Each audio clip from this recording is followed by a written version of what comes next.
a good Saturday afternoon for us. For my friend Delzord here is actually, what is it, 11 o'clock at night for you? It is. It's a late one. Well, not really, but Yeah. I figured I wouldn't go on too late and like have you uh, be so late because since you had a wonderful experience recently that I know. we're going to talk about today. It was a shocking experience. I Yeah. mean, I did something. I went to bed. I woke up. I didn't think anything else of it, and then boom. And now everybody is like quoting you all over the place. I If know. those of you who are unaware, Delzord has a YouTube channel as well. It talks a lot of Transformer stuff. Usually, you talk a lot about the movies. Really, I noticed. Like, Yeah, um, mostly the movies. you're Mostly the right. movies. But I figured I would bring you on because we both follow each other and watch each other's stuff here and there. So, um, and I haven't done a live stream in a little while, so it's like people are like, when he's going to do a live stream again? I'm like, all right, I'll bring the live streams back and introduce everybody to you to my audience. So, which some of it might be crossing the paths. I see some names in there. I've been watching the stream come up. I see Brandon, Paw Patrol, Anthony, 80s kid from the 90s. Batman Beyond, Mary Chanks, Darth Radkos, Clifton, what's going on? David Keenan. See, what does it say? So I don't listen to what Lorenzo says. I'm going by what Stephen Caple Jr. said. Rise of the Beast sequel to Bumblebee and full-on reboot. I agree. I actually do think that it is a full-on reboot, despite what Lorenzo Di Bonaventura says. But there's some buts and caveats in there, but we'll get to that. We'll talk about that stuff. Figure out we'll get some more people in, and we'll before we get the show started. Have you done a lot of live streams at all recently, or not really? No, I'm pretty rare to doing live streams. I always just think that my tech is going to fail or something like that. But actually, this was really easy. So Yeah, I it was is. like, this is pretty good. So Yeah, like yeah, you can actually this is like StreamYard. I was actually just recently looking into upgrading it, but it's like $500 for the year. To right. do like where it doesn't say powered by StreamYard, and I can have like a banner and all that kind of stuff. And I'm like, that would be nice if I can actually do it that way. So I did have a go in the past, but this is way more simpler than what I was trying before. I can't remember what I was using, but it weren't this easy. It is very simple, and it does make it easier to do some of the stuff that you want to do, and so let's cool. just take. I'm just going to look at some of the comments of some of the people coming in. We got yep. At this point, I would say the R word reboot, they will continue to play their words, but still make movies at this point very subconsciously knows it's a reboot. Here's something I found that is interesting.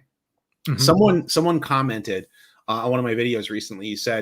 They said that like, hey, I think they're saying it still ties to the Bayverse so that the Bayverse fans will still go to the movies.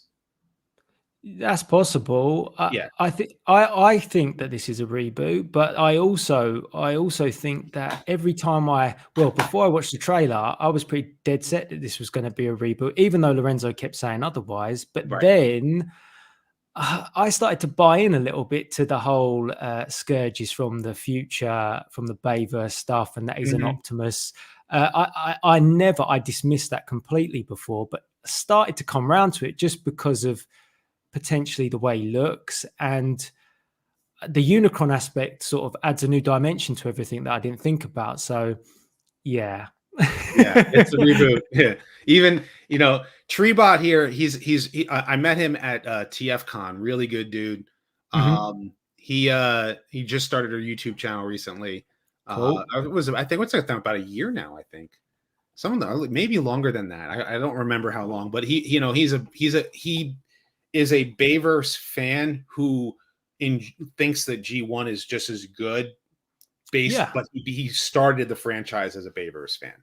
So, right. Okay, yeah. cool. And it's not part of the Bayverse. We've talked about this before, and just taken away from both universes. Exactly. I say that Unicron should, if he's, we don't know if this version of Unicron is a multiversal singularity, if they're actually going to go through with that, or they're going to still keep the universes separate. If it's a multiversal singularity, maybe he ate the Bayverse. I heard what you said on your reaction about him eating one universe and then moving on to another, and I thought that was actually a pretty good pitch. But I also think as well that you know, the bit with the last night, what if we get to the end of this movie and somehow, to save Earth, Unicron ends up being in the Earth? That was like something that crossed my mind. I was like, because I don't think they should ever go back to the Bayverse. I think this should be a clean break. That's my opinion. And I actually like both sets of films. I like Bumblebee. I like the Bayverse to a degree. To a degree. Well, there's I think things you, I like, you said to me hate. before, like you like the first three movies. You know, I think they're all right as a trilogy. I think he should have stopped then, because the other two don't. I mean, I don't really know what he was going for in the last night, but I just think that because Lorenzo can't have that clean sort of outspoken word, and I think you are right. I think it's just because they want to keep the Bayverse fans happy to a degree to get everybody to go and see this film. But on the flip side of it, I always thought Bumblebee was the true reboot of the franchise. So I don't know why, after it did well, they couldn't have just gone, now we're going to move forward to 1994 and keep going onwards from there. But he still wants to blur the lines. So yeah, you know, here's my honest thoughts is that they had already had the idea that they were going to do a movie in the 80s and a movie in the 90s. So they already knew they were going to go there. And you even said, like, Stephen Cable Jr. said he rewrote a large portion of the movie in order to work better as a film so that there could be more after that. And I think that's where they completely reworked it into a reboot. So I think Stephen Cable Jr.'s work has been to make this movie be a reboot, and that the Bumblebee movie is the beginning of the reboot. Whereas both movies were conceived as within the Bayverse. Yeah. And I think they were just reworked because go ahead. Did you ever see that clip in Peru, in Machu Picchu, when Bay was with Cable Jr. and he looks to Bay and Bay goes, I think it's going to be all right. And then he goes, you think? Is that all you can say about my movie? I couldn't believe it. I think he was looking at him to be like, this is going to be great. And Bay just goes, I think it's going to be all right. I was like, no, come on, man. Yeah. Well, it's because, you know, I guess he's thinking about it from the filmmaking perspective kind of thing. Like, that's because Stephen Cable Jr., he's proven himself to be a capable director. You know, he directed Creed 2, and that was a great movie, you know. And you know, I mean, I love the Rocky franchise. I mean, I'm from the Northeast, so, like, you know, originally from New York, you know, and then moved to Jersey. But, like, you know, Italians, after we see Rocky, we get all you know, I'll break your thumbs, you know.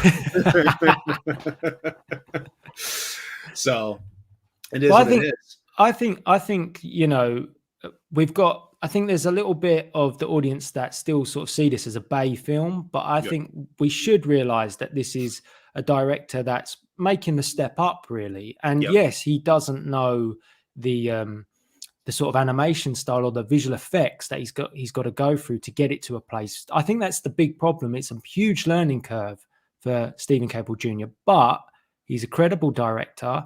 And his cast, I think he did a good job with the cast. It's not a big cast either. It's not like we've got tons of humans in this film. He was very specific. He picked Anthony Ramos, Dominic Fishback, and both of them seem like they're on the same wavelength as, and also Toby Nwigwe as well. All people that seem that they've got a vision to sort of make this movie really good and move forward with it, and also tie themselves into the franchise going forward. Because I think they're all bought into this, that it's going to be a trilogy of films, which is a big deal. It's not like any of them want to move on and just, they might do in a few years if this does really well and they get loads of offers, but like Haley Steinfeld did. So that's, you know, that's what any actor wants, is that they go on to a movie and they want to get into the next movie. Right. I think this is the same though. Like, if you look at the setup for Travis Knight, it was the same. He was having his big break with that movie, and Haley Steinfeld he chose, and I thought it was good casting. And then I look at this again, and I think it's good casting again. It's not like I'm thinking when we had Anthony Hopkins and stuff coming in, I'm thinking, oh, Bay's just invited all his mates in. So yeah, but that is kind of thing though is like there is like a feeling that like whenever a director like makes a movie, they usually bring in actors that they're familiar with, and so that they go, oh, I worked with you in this one movie, so I know that I can trust you to do this or what have you. But this movie taking place in the 90s, it has a very 90s feel to it, at least as far as New York, which, speaking of New York, what's New York like, right? Just bringing that in, I thought it was really good that specifically they chose to do the right thing and depict New York City to look close enough to New York City was back in the 90s because of what happened in 2001. Yeah. And I didn't know if they were going to include that in the movie, to be honest. I just but I'm glad they did, because it's pretty impressive. It's perfect, really. So I think Stephen Cable Jr. is about that. He respects all of that and everything. And I think that's what he wanted to be bold in doing that. So hold on one second. But so like cool, because you probably saw my one video before when I talked about this. It's like, so like my dad was there that morning. He worked in he worked in the city. We still live, we had moved to Jersey, so he still commuted to the city, was working all over Manhattan, and he actually had a service call there at 8:00 in the morning. Wow. Got there and the office wasn't open because they weren't there yet. Everybody was running late.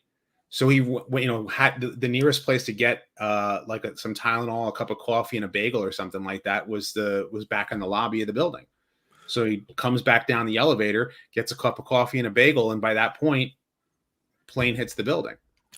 And it's just like, imagine if he had stayed up there. Yep. He wouldn't be home today. And I just. Like I have like a half smile on my face, and that's just because I'm happy he's home. Yeah. Like, you know what I mean? Like he's still around. I moved down to Florida, but I moved down to Florida after he did. So like it's like now we've been down here since the end of the last year.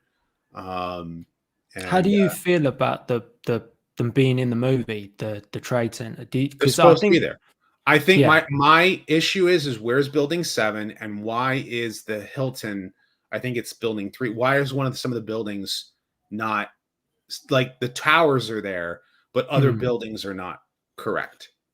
Because building 7 fell, and a couple other buildings like had to get rebuilt and redesigned or whatever in the downtown area. So when they have that panning shot around the Statue of Liberty, you notice it, and I was just like, there is that building missing. There is that building, and you won't necessarily pick up on it if you're not familiar with New York.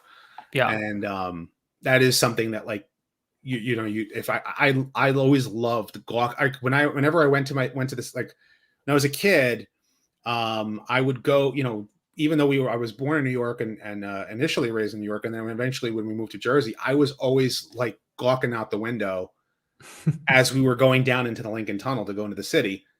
So I was just, it's just because the skyline is so impressive to look at. Yeah. And it's because it's such a big city.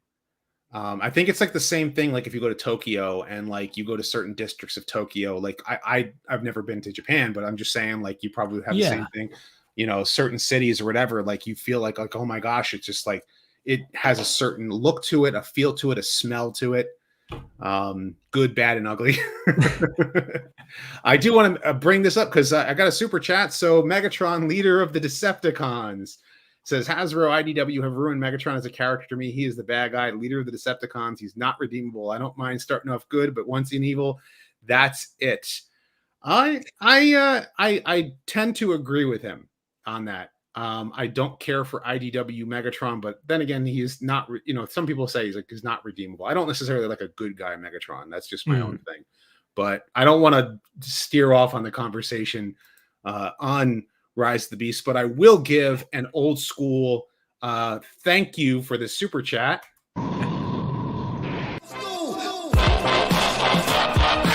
Word. Let's take it back to the old school. Word. Let's take it back to the old school. I'm totally into that. That was so good. That's what's funny too is because you know who made that that music and also the music for my intro that I normally use. Alex from TFW 2005, the guy who owns TFW 2005. Right. He made a whole bunch of music like in the early 2000s, and obviously put them up on your put them up on TFW 2005. And then I was like, you know what, let me try and see if I can use like some of them. And then I met him at a toy convention here in New Jersey. And here in New Jersey, I'm in Florida now. In New Jersey, and I said to him, I was like, "Yeah, I use some of the music for my intro and my YouTube channel." And he's like, "Oh, cool, that's awesome." he was just, so I was like, "All right, cool." So like, there's no issue there. Tony Bacala, as he goes by, on on there. So, but I just a fun. I always love to use like some clips and stuff like that for like great. That's. But War for Cybertron trilogy did Megatron right? Kinda, I guess. Yeah, I mean he was still right. And he was still a villain of villains, And then your thing is Galvatron. Mine, yeah. Well, I really like Galvatron, more from the G1. Yeah, I like obviously the 1986 movie and stuff, but I just kind of liked that design in the War for Cybertron series. Yeah, they did a great job on making Galvatron come out in that. I they thought even the designs made it were look cool. like it was like an evolution of Megatron. Yeah. I kind of liked his portrayal in that as well. He was all right, like the fact that he was sort of like looming over Megatron the whole time and stuff. Yep. So. Yeah, so I don't know why I landed on choosing that as my picture, but then that just became the theme. And then I just thought, I'm not going to change it now. We're going to run with that. And then I thought I set up a Twitter account, and I think I made some sort of like reference to it as well. So it's here to stay. Yeah, we just got to get something that says Delzord in lettering. I know. Well, maybe I can make some lettering for you or something like that, because I had to make it for the what's it called? For the thumbnail. So this way, people do like that they just see like a logo. You just see Galvatron there. Yeah, I know. They're like, thinking, wait a minute, who are you doing this with? Yeah, I know. I do need to look at that. I need to get some sort of like text with my name on. But yeah, for sure. Yeah. Cyclonus is sick though. Can't lie. I love Cyclonus's design too, and and he's Skywarp. That's like one of my things is who became Cyclonus, right? How the channel all started. So you've been on like on message boards for a long time, and then you eventually went on to to getting onto YouTube, right? I feel like that's kind of how yeah, well, I used to cover the Transformer stuff on my other channel, which was like a wrestling gaming channel, and I was just love Transformers, so I wanted to sort of branch that channel out, and I started doing and it started to do quite well, and then it just didn't make any sense. It was like a wrestling and Transformers channel, and I was like, look, I don't know if this can work. So eventually I took the jump and made the Delzord channel itself, and yeah, and then I got on the TFW forum. My brother used to help me make videos as well, so we'd both be on there looking around and discussing things, and it just sort of went from there. So, yeah. I brought in the other, the tree. There he is. Hello. Is your stream working, or are you frozen there? Uh-oh. I think he's frozen. He has become a tree. Needs like to be Rumble rebooted. in Sea Change. Remember that episode? Yeah. Is he coming around? No. No, I'm waiting to hear the transformation noise. Doot, doot, doot, doot.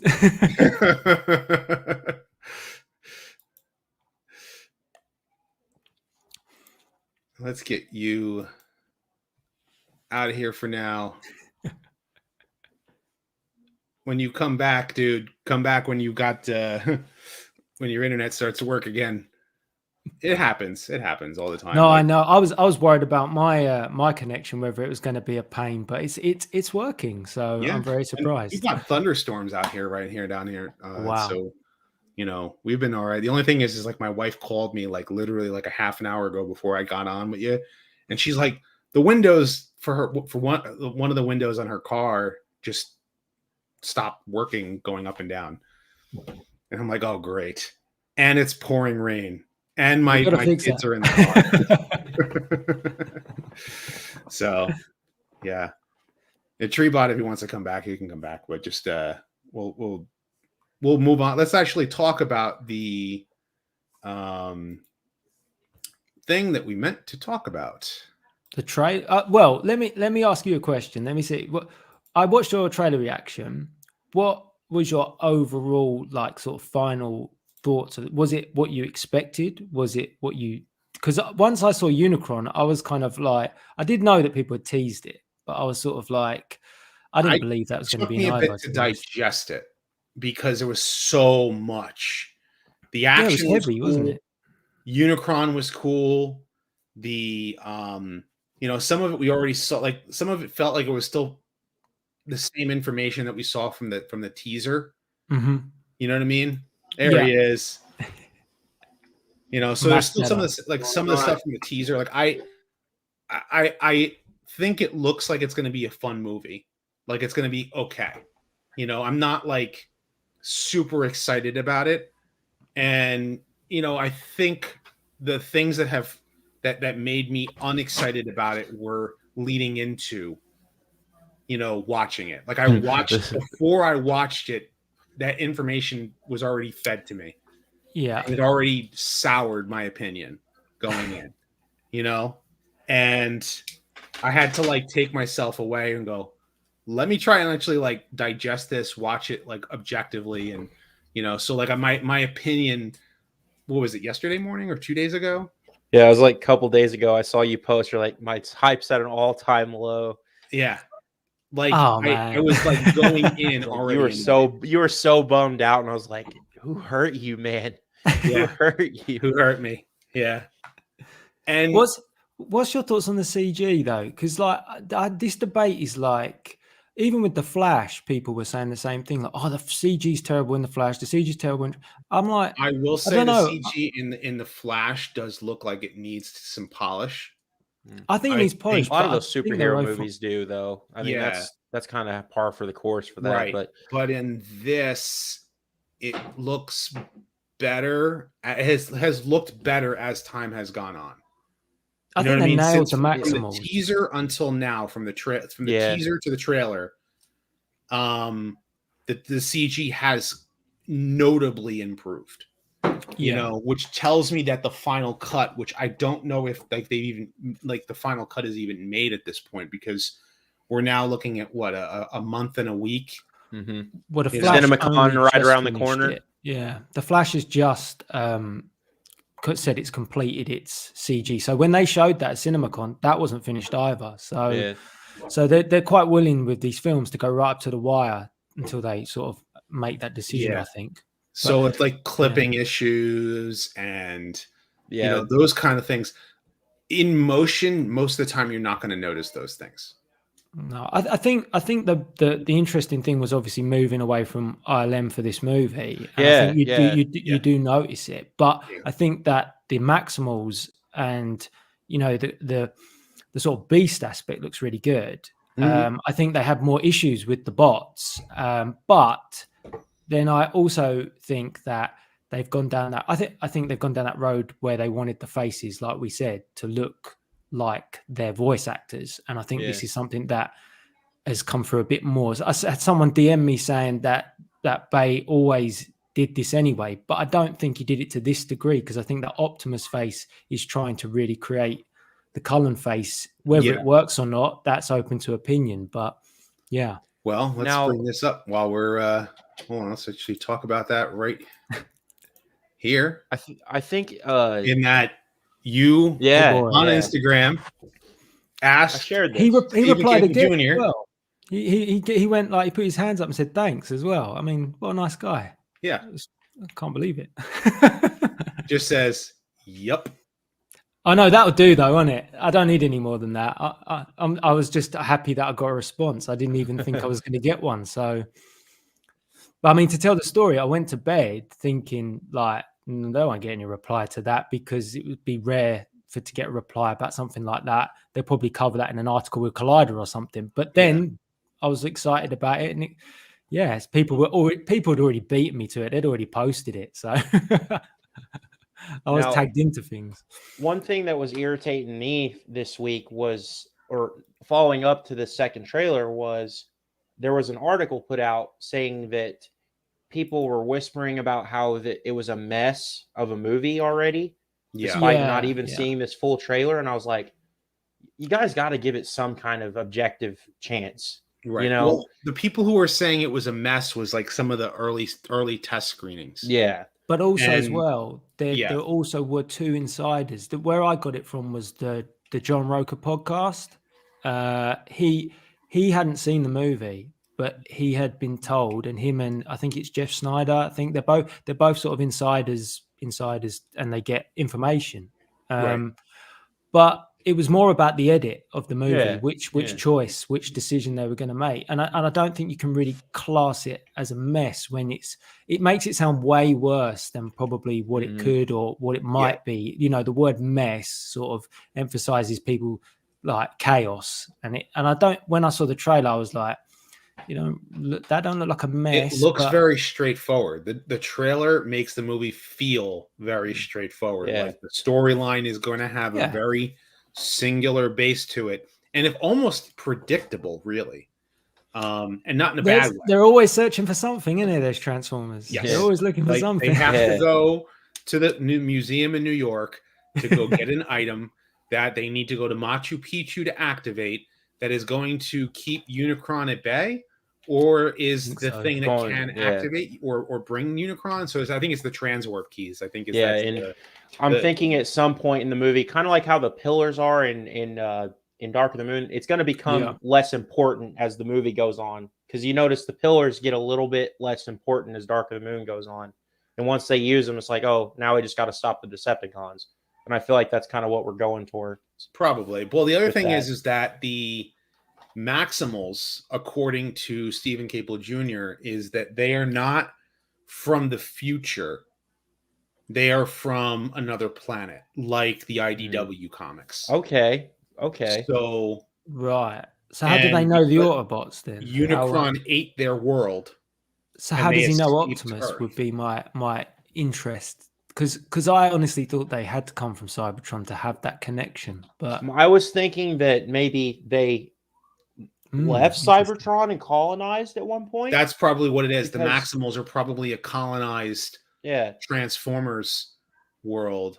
Like, so it kind of pulls away, it kind of pulls away from the Beast Wars lore, which not everyone's going to be excited about. Not everyone's going to be happy about that. Yeah. Yeah. If I anything, know- that's going to tick a lot of Beast Wars fans Yeah, off. I know my because- stasis lock buddies are going to be a little bit miffed. Yeah. They do a whole podcast, and I know that's going to set them Because off a little Beast bit. Wars, let me tell you something. In I my like Beast opinion, Wars. Beast Wars saved Transformers from yeah, going under. yeah. It certainly. was was great. whether or not and the people who love G1. I mean, I'm a hardcore G1 fan, but I'm a hardcore Beast Wars fan because it invigorated Transformers. It brought Transformers back. It first and foremost, you had who are the Maximals and the Predacons? Why is Optimus a monkey? Why is Megatron a T-Rex? Like, that doesn't make any sense. What's going on with this and everything. So the writers purposefully wrote in, well, remember the Great War. Oh my gosh, is this like the future of the Transformers kind of thing? Okay, let's see how this goes. Season 2 comes along. Well, even before then, the Possession episode where Starscream possesses Waspinator. Uh-huh. And they even say that this is, we're from the future of where the original Transformers happened. great, awesome. Then they blew out all the stops with the end of season 2 of Beast Wars with the agenda, and they go into and Megatron goes in the arc. Yeah. I'm like, I was blown away, man. Like, I was just like completely blown away at that point. I'm like, I'm in. I want to watch everything. I want to collect collect the action figures of the characters who show up in the show. Like, I'm in. Like, that's, and from there, the name for my YouTube channel, which all starting on message boards, was Rodimus Primal. So, and so Beast Wars, and he's a real character. He's a canon character. Technically yes, and technically no. Technically yes, technically they've mentioned the name, I think, in like a text with no image. 3A had it's in the universe thing with like Ape Link and Primal Prime, that kind of thing. Right, and I was already on message boards at that point, so I believe I predate Rodimus. Yeah, I know for sure you do. You have to. I mean, because I'm pretty sure this was like one of the last couple characters. Because if they had designed it early, I'm sure they would have a picture of it by now, but they still don't. I think they just threw the name out there so that this way that there'd be a character, that exists somehow, right. And I think that they had plans to make a Rat Trap one, and they made other plans to make an Optimus Primal one, and to try to make a Rodimus Primal, and it never happened. And I'm like, I'm actually kind of glad that they didn't.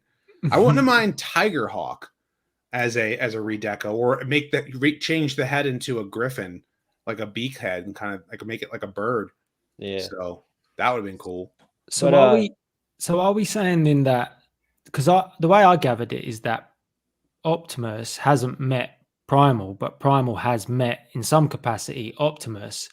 But if he's not from Cybertron, then how do you think those two? I think he's Cybertronian. Like, it's a Cybertronian colony world that got just heard of Optimus. Yeah. So, okay. I was thinking what would be interesting about this is if Megatron doesn't exist in this universe. What if Megatron doesn't actually exist in this universe? Because I was thinking about that the other day. We could just have other villains. Because, I mean, surely I'm sure there's a universe I can't think of right now where Megatron is not a villain in. Because, I mean, Transtech is one of those where Megatron's part of the good guys. But I'm sure there's got to be some universe out there of Transformers I haven't thought of yet where Megatron's not existent. I think he exists. He just hasn't shown up yet. I'm just thinking about that. Half of that has to do with the fact that I think that this movie, Rise of the Beast and Bumblebee, were both conceived as prequels to the 2007 movie. Mm-hmm. Yeah, I think he's still on ice if we're thinking about how it is currently, because without them committing to the reboot entirely, it would still follow that natural course to 2007, where he's already touched. I can't remember what year they said that he crash landed way before, didn't he? In the Bayverse. It's I have the book here, the comics. That's kind of how I get all my expanded knowledge of the Bayverse. Yeah. But it's about 1 million years of prehistoric Earth, and he lands, realizes, wait, I'm not in the right spot, tries to leave, and then falls through the ice. Yeah. Yeah, I think that's the problem at the moment, is that I would like an end credit scene, just something to do with Cybertron. Yeah, that would be in great. A sense. Like, because what I'm imagining is that if we are continuing on from Bumblebee, where the Autobots had to leave, then potentially we still have the Decepticons on Cybertron in some capacity. Mm-hmm. And one of those Decepticons, if Megatron has left for some reason, it's probably Shockwave.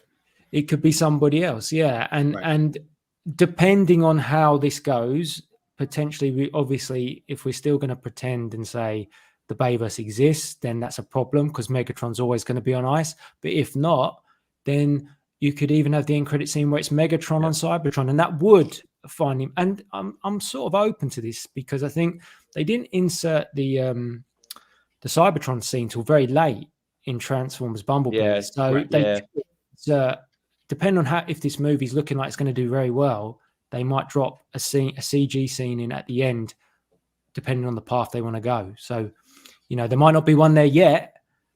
I think That Megatron's going to be in the end credit sequence. Yeah, I'd love I that. think this as well. I've got this feeling. Yeah. The thing I brought up earlier before I joined with them being separate is like I hope that they keep them separate because there's already been so much expanded stuff going on with the Bayverse that it would ruin what we're doing here and vice versa, because we've already established that in 07 Prime and them show up.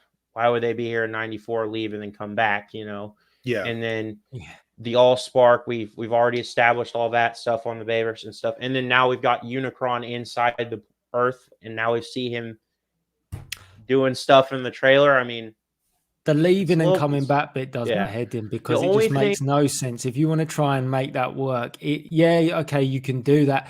I think the biggest issue for this whole franchise is the relationship that Lorenzo has with Michael Bay, because he made them a lot of money and he doesn't want to upset him.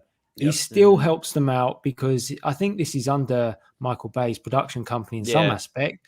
And so, without being offensive to him and saying, look, we want to go away from your stuff, this keeps it as canon in some respect. Oh, hey, Paper Plane. Yeah. What's going on, Papes? Hello. Do you think any leitmotifs from the previous movies, not just Bay 86, are going to show up?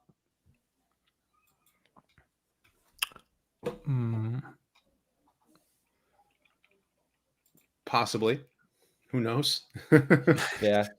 So I was thinking one way to, I guess, tie it in, like it would be interesting to see this because of the whole Scourge Bayverse Optimus thing. I don't buy in. I've been trying my best not to buy into it, but I kind of had a weird thought yesterday. Like, hold that thought. I'm just thinking. I just want to complete that thought that's going through my mind. That the gears are turning. So just hold the thought for a second. If a musical cue, right, like a ringtone, like probably like a ring, because they used You Got the Touch in the Bumblebee movie, or Bumblebee could just use stuff. I think they might even use some of Jablonski's score, like probably for certain sequences, or they might use some G1 sequences or some Beast Wars. He used his score, didn't he, in an IG post, didn't he, Cable Jr.? Yep. So it wouldn't surprise me if I totally or a remix did too, of it. Papes. Dude, that would be so great to hear that. To hear that, that tune. I did an edit of the Unicron of 86 with the footage of the I saw that. I watched that right before I turned the live stream on. And Unicron is going to be voiced by Coleman Domingo. He's got a good voice. I watched some of his stuff in one of the Walking Dead spin-off things, but he's actually got a decent voice. I think I think the casting's been good. I think voice casting's decent. Yeah, I think the voice casting is pretty good, to be quite honest with you, for the most part. He's got he could have quite a menacing voice, so I think it works. None of the casting has gone to me, why did you pick that voice? I mean, when they said Peter Dinklage, I was like, that's gonna work. He's just got that voice. And then they put the effect on it. It doesn't actually sound as much like Peter Dinklage as I thought it would, but I think it's a pretty menacing voice. They said they wanted it to be like a horror character, didn't they? To a degree as well. Yeah, I kind of expected his Eitri voice from Infinity War as for Scourge for a minute. That's what I was kind of thinking of what would happen if he voiced Scourge. But what I was gonna say earlier about the whole Scourge theory, I'm trying my absolute best not to buy into it.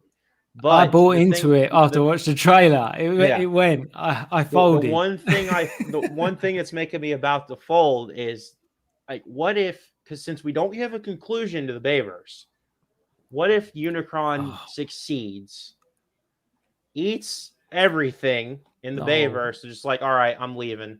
All right, travels to another universe, and this is the one he ends up in.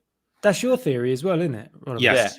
Yeah. I mean, think that's that's possible. a great theory, and I love that idea. I mean, I think it's because it brings closure to the Bayverse. For yeah, everybody. I mean, it's not the close that I want, but it lets my mind rest a little bit because I can't think of the Bayverse every day. Even as much as I love it, as much as I've invested time into it, I'm just like, I need a break from How did from you the Bayverse feel for a then? little bit. How did you feel then when they said no Transformer 7? Like, what was your feeling as a huge? Because I'm a Bayverse fan, but when I saw the last night, I did think it would have been nice if you hadn't have put the sort of teaser that there needed to be more. Yeah, But because they did, I also thought, even though the movie I didn't really like, I was like, you introduced a massive character. And I kind of want to see what you were going to do. And I could not get my head around how he was going to rise from Earth in any capacity whatsoever. Yeah. So Yeah, so I'm a big fan of Dark of the Moon. That is my favorite movie. It brings closure to all the events. yeah, And especially the comic leading up to that, like between the movies, that brings a lot of closure to those as well. Age of Extinction and Dark and Last Night undermine everything I knew about the Bayverse, and that's why I don't care for those movies. I was fine when they said no 7, because I was just fine with it because I didn't want them to undermine any more knowledge that I knew and be like, oh, 10 years of comics that you've read is all out the window. Like, I don't want that. I was so fine with them ending it at 3. I like 4. I don't like 5, but I would have rather them have just ended it at 3 and moved on, and maybe had some expanded comics here and there. Trilogy would have been nice, and then he could have just moved on. And I think as well, he just got to. If he'd done more, he would have just ruined. He just seemed to get stuck in Transformer syndrome because he couldn't create anything better than what he had done from the first movie to a degree. It was all. I like Dark of the Moon, but every movie was almost more about things that didn't really make any sense to Transformers. It was all like the script thing in the Last Night is honestly ridiculous. How we had 2 scripts. I know this movie has the same. It's had some script merging, but nothing like trying to set up, the World War II aspect and the medieval time aspect. And that was a mess. I mean, you're trying to do way too much. And the best bit, because on the behind the scenes on the DVD of The Last Night, the thing that isn't thought about is the Transformers. Like, it's like, we want to use medieval stuff. We want to use World War II. But then it's like, but how does this have any continuity? And how does it bring in Transformers? It's literally so unconsequential to the movie. Like, there is no reason to cover World War II. It had no plot relevance whatsoever. It would have, if they had not used Bumblebee, it wouldn't have broke continuity. Because I think the other problem is that the movies integrate too much into world history. And I don't mind some things when they have world history in. The first 2, every movie were fine.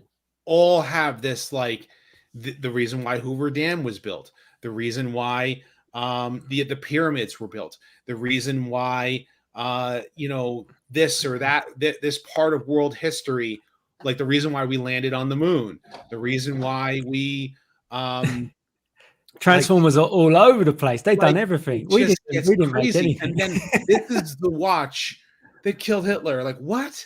Yeah, that's where I draw the line. I drew the line. It was funny. It was funny scene, but I drew the line when they started doing the that's my great grandma. She was best friends with Hot Rod. Oh, this person was close with Drift, and I was like, no. Everybody the order down. of the Wiccans or whatever, and everybody calm down. Yeah. I like that room. It's pretty cool. That's got a lot of cool stuff I'd like to see. Yeah, it's got cool stuff wise, but it just makes no sense. I mean, there's a pillar in there. I was like, the How'd thing, you get like, that? How'd you get that? They were all floating around in space at the end of Dark of the Moon. How'd you get that?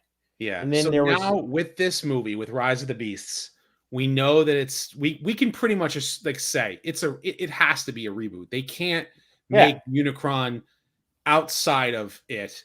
And here's where I want to actually show this. And here we go. Empire Magazine interview with Stephen Cable Jr. Oh, right. Talks about the different people. He said they're from their own planet, and I won't spoil it from there. They travel to Earth to protect something really important from a person that's really huge and a big bad villain that we've been waiting to see for a long time. And Prime doesn't know this. We learn a lot of what's coming through the Maximals. So that kind of lines up with the trailer of, we must team together, what Airazor says in the trailer. That lines up with that. And he says he's a fan first. The first time he ever watched the animated film was on VHS tape. The first characters introduced to the Transformers world, crazily enough, was Unicron, and it blew him away. So he knew he had to make the movie, like for Cable Jr., he had to make the movie a reboot, like away from the Bay films, because you can't make Unicron the Earth and then and want to bring that in. Yeah, and you can't make there's not a lot of room left for original ideas in the Bayverse. I'm sorry, they've used a lot of way too many. Mm-hmm. But they've also obliterated so many cool things that could, if you had like gone smaller scale to a degree, the natural progression of the films, we could have had so many more characters and so many more story arcs and so many awesome things. And that's what I'm hoping that they're starting to realize, because it feels like this year is like a massive year for Transformers. So, I mean, the trilogy should just be the start of things, because it would be nice to maybe branch off and have like subpar stories for specific Transformers. Because if this movie proves that, the human cast can be the side cast, and yes, they have a role, we could have more movies about the Transformers. Oh my God. Oh, what's this? Oh my God. Oh dear. I'll be honest, right? I'll be honest. I know removing the Wheeljack aspect, and I know you said like if we rename Wheeljack, if you named him something else, I kind of like the design. When I see it in the trailer, I'm kind of all right. I saw him get his fins. I'm fine with it now. I've come to terms with the design. You're fine. I'm okay. I don't know if I can be fine with that. But I don't know. I just think it's like, I've kind of got over it now. I've had to. I've had to divorce the Wheeljack of Bumblebee and say, sorry, you aren't coming forward. Look, Rod, my first introduction was More Than Meets the Eye. I watched it on the Hub Network in 2011, and that's when I saw Wheeljack for the first time. I'm well attached to that design. It's an amazing design. I'm just okay with this. Yeah. He's got one of the best designs, so why wouldn't you have wanted to use that is beyond crazy. I even saw it before I saw the one in Dark the Moon. It just really didn't bother me. I said this to Delzord before. I can separate Q and Dino from what their alternate names are, because I don't think that Dino and Q were designed by Bay to be anyone else but Dino and Q. And they're the thing, Wheeljack and Mirage by the toy lines. And I'll tell you why I'm okay with Q. Well, the reason I'm okay with Q being Wheeljack is because, again, we're going back to IDW. He gets shot in the face, like by Shockwave, and he has to get fixed. Like they fixed his face. That's about all they could do for it. I still separate them. I know where you're going with this. Oh yeah, that's fine. Yeah, that's fine. I mean, it's neither here or there, but. And then, of course, Delzord had asked Stephen Cable Jr. about this face. I don't see the mustache. No. I think the low mouth. I know he said yes. I don't see it. I do. I see it. I'm maybe I am mad, but I do see the constructive. Someone sent me I said a DM about. I think it might have been what was it? A couple other people, like Fire Brothers, maybe, or I know that they did the line the image drew the lines and stuff like that on Twitter. I know. I just think I can see it. Maybe I am reaching, but I can sort of see the Optimus Primal Ron Perlman thing as well. But and the Pete Davidson one, I can sort of see it. Pete is reaching because, the reason why is because I have a friend, my best friend looks exactly like Pete. You put him next to Mirage, and I'm like, I don't don't know. like because to me, you know what it is? I see that face, and the first thing I think of is those horrid Bayverse lips. I never Yeah. liked Optimus Prime with the weird lips on his face and just well, the only Optimus that's looked normal to me with a face, a mouth is Prime. I think the Cybertron one looks weird with a face. I think Yeah. it looks so weird. Yep. And then you get the Prime, of course the Bayverse What one. about grew animated? up with- Like, well, I'm okay. animated is different. but then- Animated too. Animated's different too. That was my first cartoon. I'm a little bit biased towards it, but that one's fine. Bayverse I'm used to now, but I do see that it looks a little weird. It does look a little off.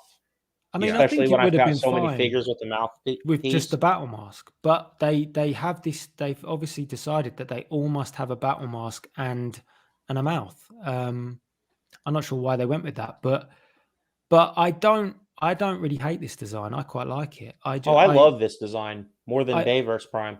I think when we talk about the Cullen thing, I think it's From a just how you robot look at it. perspective, but- though. Robot perspective, he looks okay. Like I wish he had a little bit more red on the sides. You know, what I mean?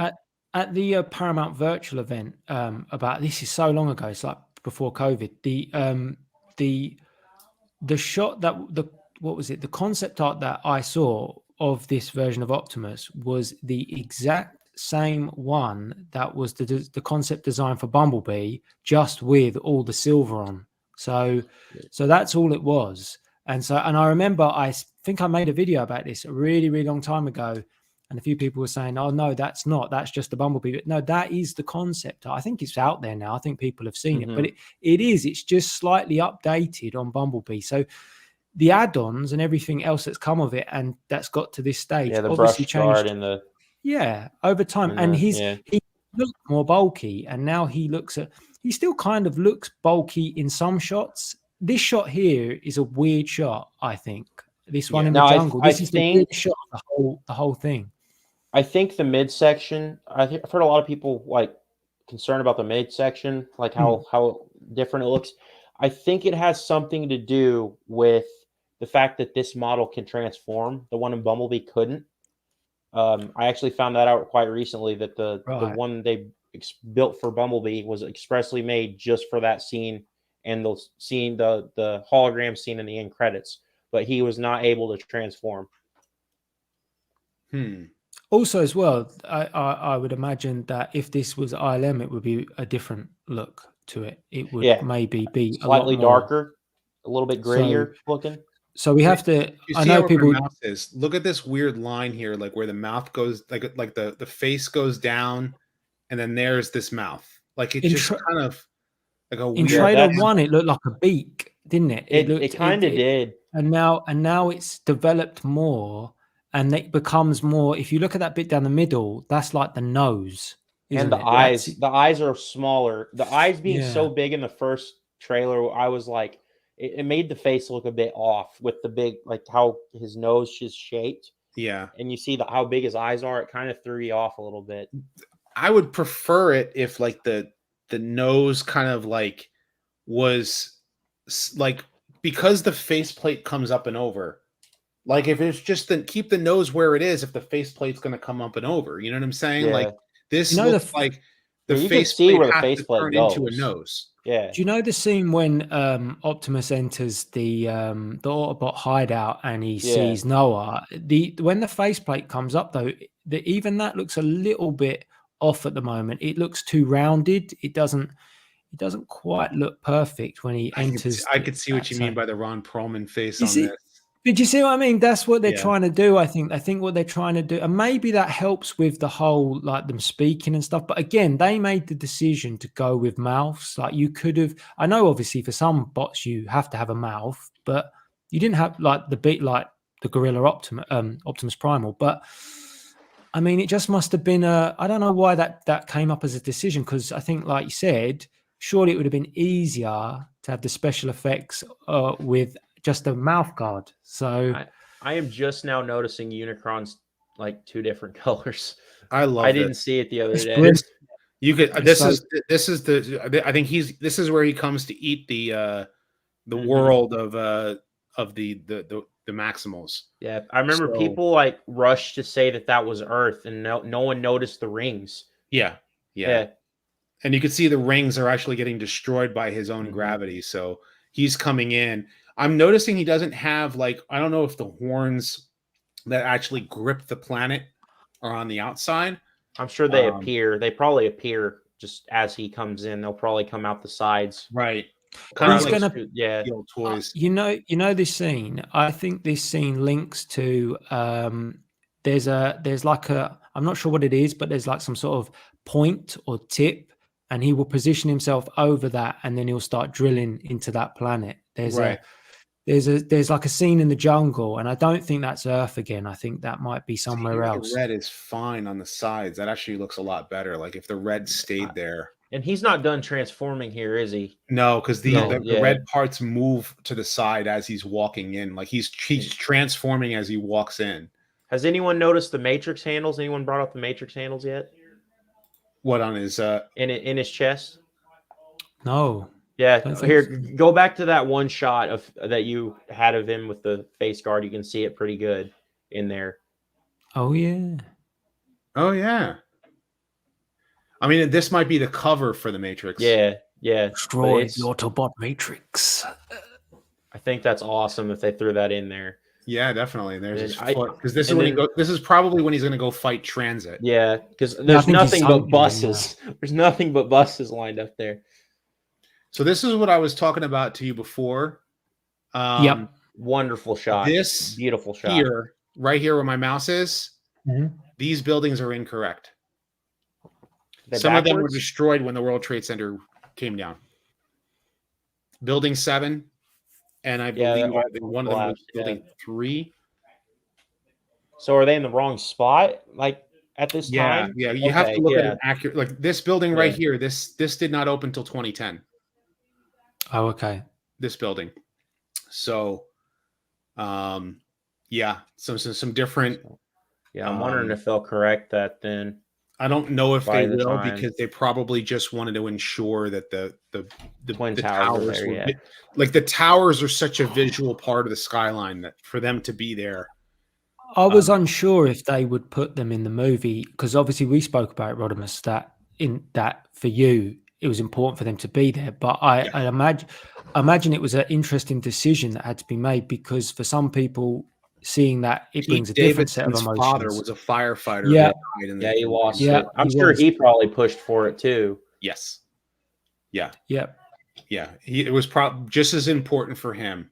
Yeah. So I know I saw some people complaining about Mirage's power. I'm actually perfectly fine with that. Oh, I because love it's it. based I upon- love that. because Mirage and Hound have similar powers in G1.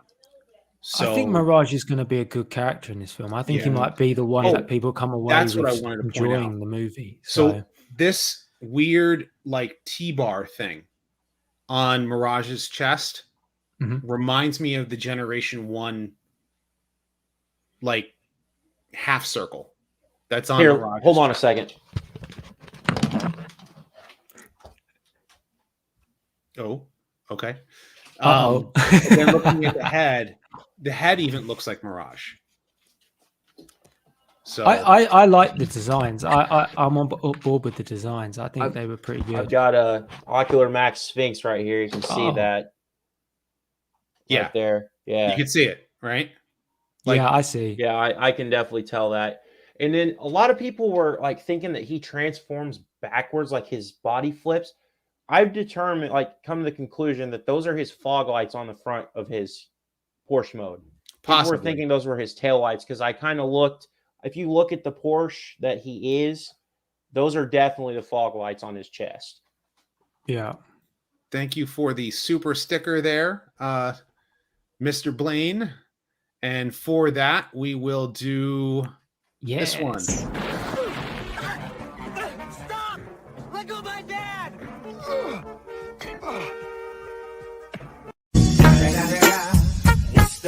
Snoop Dogg!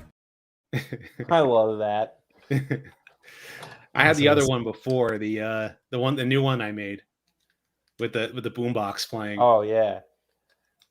So And I then also love this. Oh yes. This was so cool. Yeah, Having the double team's cool, isn't it? the double team, that's- like basically using like, hey, I can't go as fast in reverse, so here, hook on to me and I'll shoot missiles. Like I thought that was so cool. You know, I was talking to that toy guy. You guys are familiar with him, right? Yep. On YouTube. Me and him were talking yesterday about it. The fact that they were working together in this scene instead of all the Decepticons being separate. Yeah. You know, example, the last night, or they're all completely incompetent. You know, they all fell over and died in 2 seconds. That's the thing I was saying to Delzord before. I love Bumblebee because we finally had Decepticons who were competent. We had villains who knew what they like. They're like, oh no, you can trust us, friend Powell. Like I loved that about Shatter and Dropkick, right? Yeah. And they also were competent warriors too. But then of course you had the recognizable Decepticons on Cybertron. But you know, here having Battletrap and Nightbird work together is also cool as well. I'm wondering if the Terracons have any link to the Decepticons, because I think Battletrap has a Decepticon symbol on his head. I have a thought that they're going to be. I've got this feeling. I don't know if it'll be Unicron or it'll be Scourge that can do it, but that their bodies are originally Decepticons and they've been repurposed to become a Terracon. I think that's something that either Unicron has done or he's able to do after he murders him. With that. Yeah, I think he's going to kill bots and then somehow maybe you know that scene at the library, the museum, not library. He's doing something there, isn't he? But I'm not sure what he's doing in that scene. But I just got a feeling he's got some sort of ability that can do that. But yeah, I would say just about this movie in general, when you watch the Bay trays, they all feel so like, when you go and see the movies, they're not actually the same, but the trailers are so like intensely deep, and there's like this tone that it feels like everything's impending. And yes, this movie does have that Unicron is coming, but there's thing. Yeah, but with this trailer, I also feel like for everybody, so it's not just a Transformers fan, but like, you know, younger audience, older audience, it's got the nostalgia in it, but it's also got like an element where I just think it feels a bit more fun as well to it. It just feels like it has a little bit of a potential of that, a bit like Bumblebee had, where you could sort of relate a bit more to the characters as opposed to it being like Optimus the Samurai and things like that. So I think that there's a balance in this movie that's trying to be achieved, and if it works, it should be really good for the franchise. Has anyone talked about Bumblebee's symbol on his forehead yet? No, I did see that. I wanted to talk about this. There's another look at Optimus's face. That's the one everyone uses with Peter's face, don't they? Yeah. And these are definitely lips, though. It doesn't look like a mustache. You know? I know I think we're reaching here, but I'm gonna roll with it. I like it. I do. I will say that he does. The eyes are bigger. He does look different, and it takes a little bit of getting used to. But I do see the Peter Cullen within this version of Optimus more, because someone sent me a picture of the Bayverse one in 2007, saying I think they were almost saying that version also tried to draw Peter Cullen's face, but this one to me seems it pulls it more. But yeah, this is the image I was talking about. I think when he's coming in, I think this is the Maximal planet. If we're going down, this is definitely the Maximal planet. I don't know why he has to go over that precise spot. The top of that. Do you think that that opening shot we see in the first trailer, like with the jungle? You know, do you think that's their planet too? Yes, like maybe the opening. That's what I was thinking. I think so, but then then again, the narration probably doesn't actually be the equivalent. It's always very deceiving, isn't it? So I love this shot. This is the shot here that again that made me think. When I'm looking at it, I'm going, "That's Mirage's." Like that scene's cool, man. That scene's cool when you guys sing about that. Mirage looks like great. Headphones on his. You see that? But even look at right there? your third-party Mirage figure, which has like the accurate G1 head. Like this reminds me of his head. You know what I'm saying? Like, Yeah, I can see the shade. The working together with Porsche on this was really good. Like, you know, they really did. You can see all the parts come from the car, which is pretty good. Like, it's not just all and made up. RC looks fantastic too. Yeah, Yeah. she looks I like great. I But like what's how going to she happen looks with the good. Ducati logo on the leg? Do you think that's going to get stripped off? Because I don't know what's going Probably. on there with it. Probably. I don't. I guess it is licensing for the toys, and maybe they don't Yeah. want that plastered all over it. But Mhm.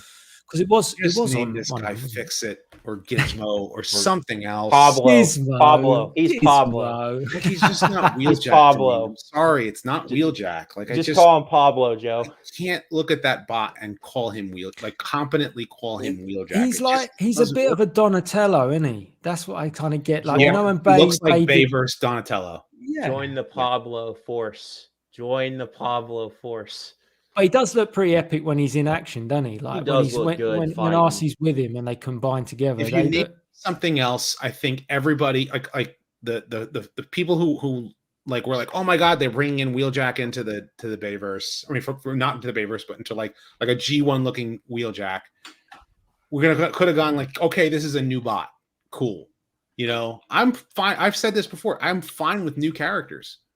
I would have probably been fine with that. And- But I do think there's people out there that would also have gone, you could have used an original from G1, but you chose to use this. And I would be on the side of, hey guys, it's a new character. Let's enjoy this brand new character. We finally have a Volkswagen bus for a Transformer, and he's a brand new character, and we can enjoy him just as much as we enjoy G1 Wheeljack. Like, will he have the traits of Wheeljack though? That will be interesting, because it's not just the design, because he's going to have, I'd imagine, a bit of an accent. He's going to be different, isn't he? So he's, Yep.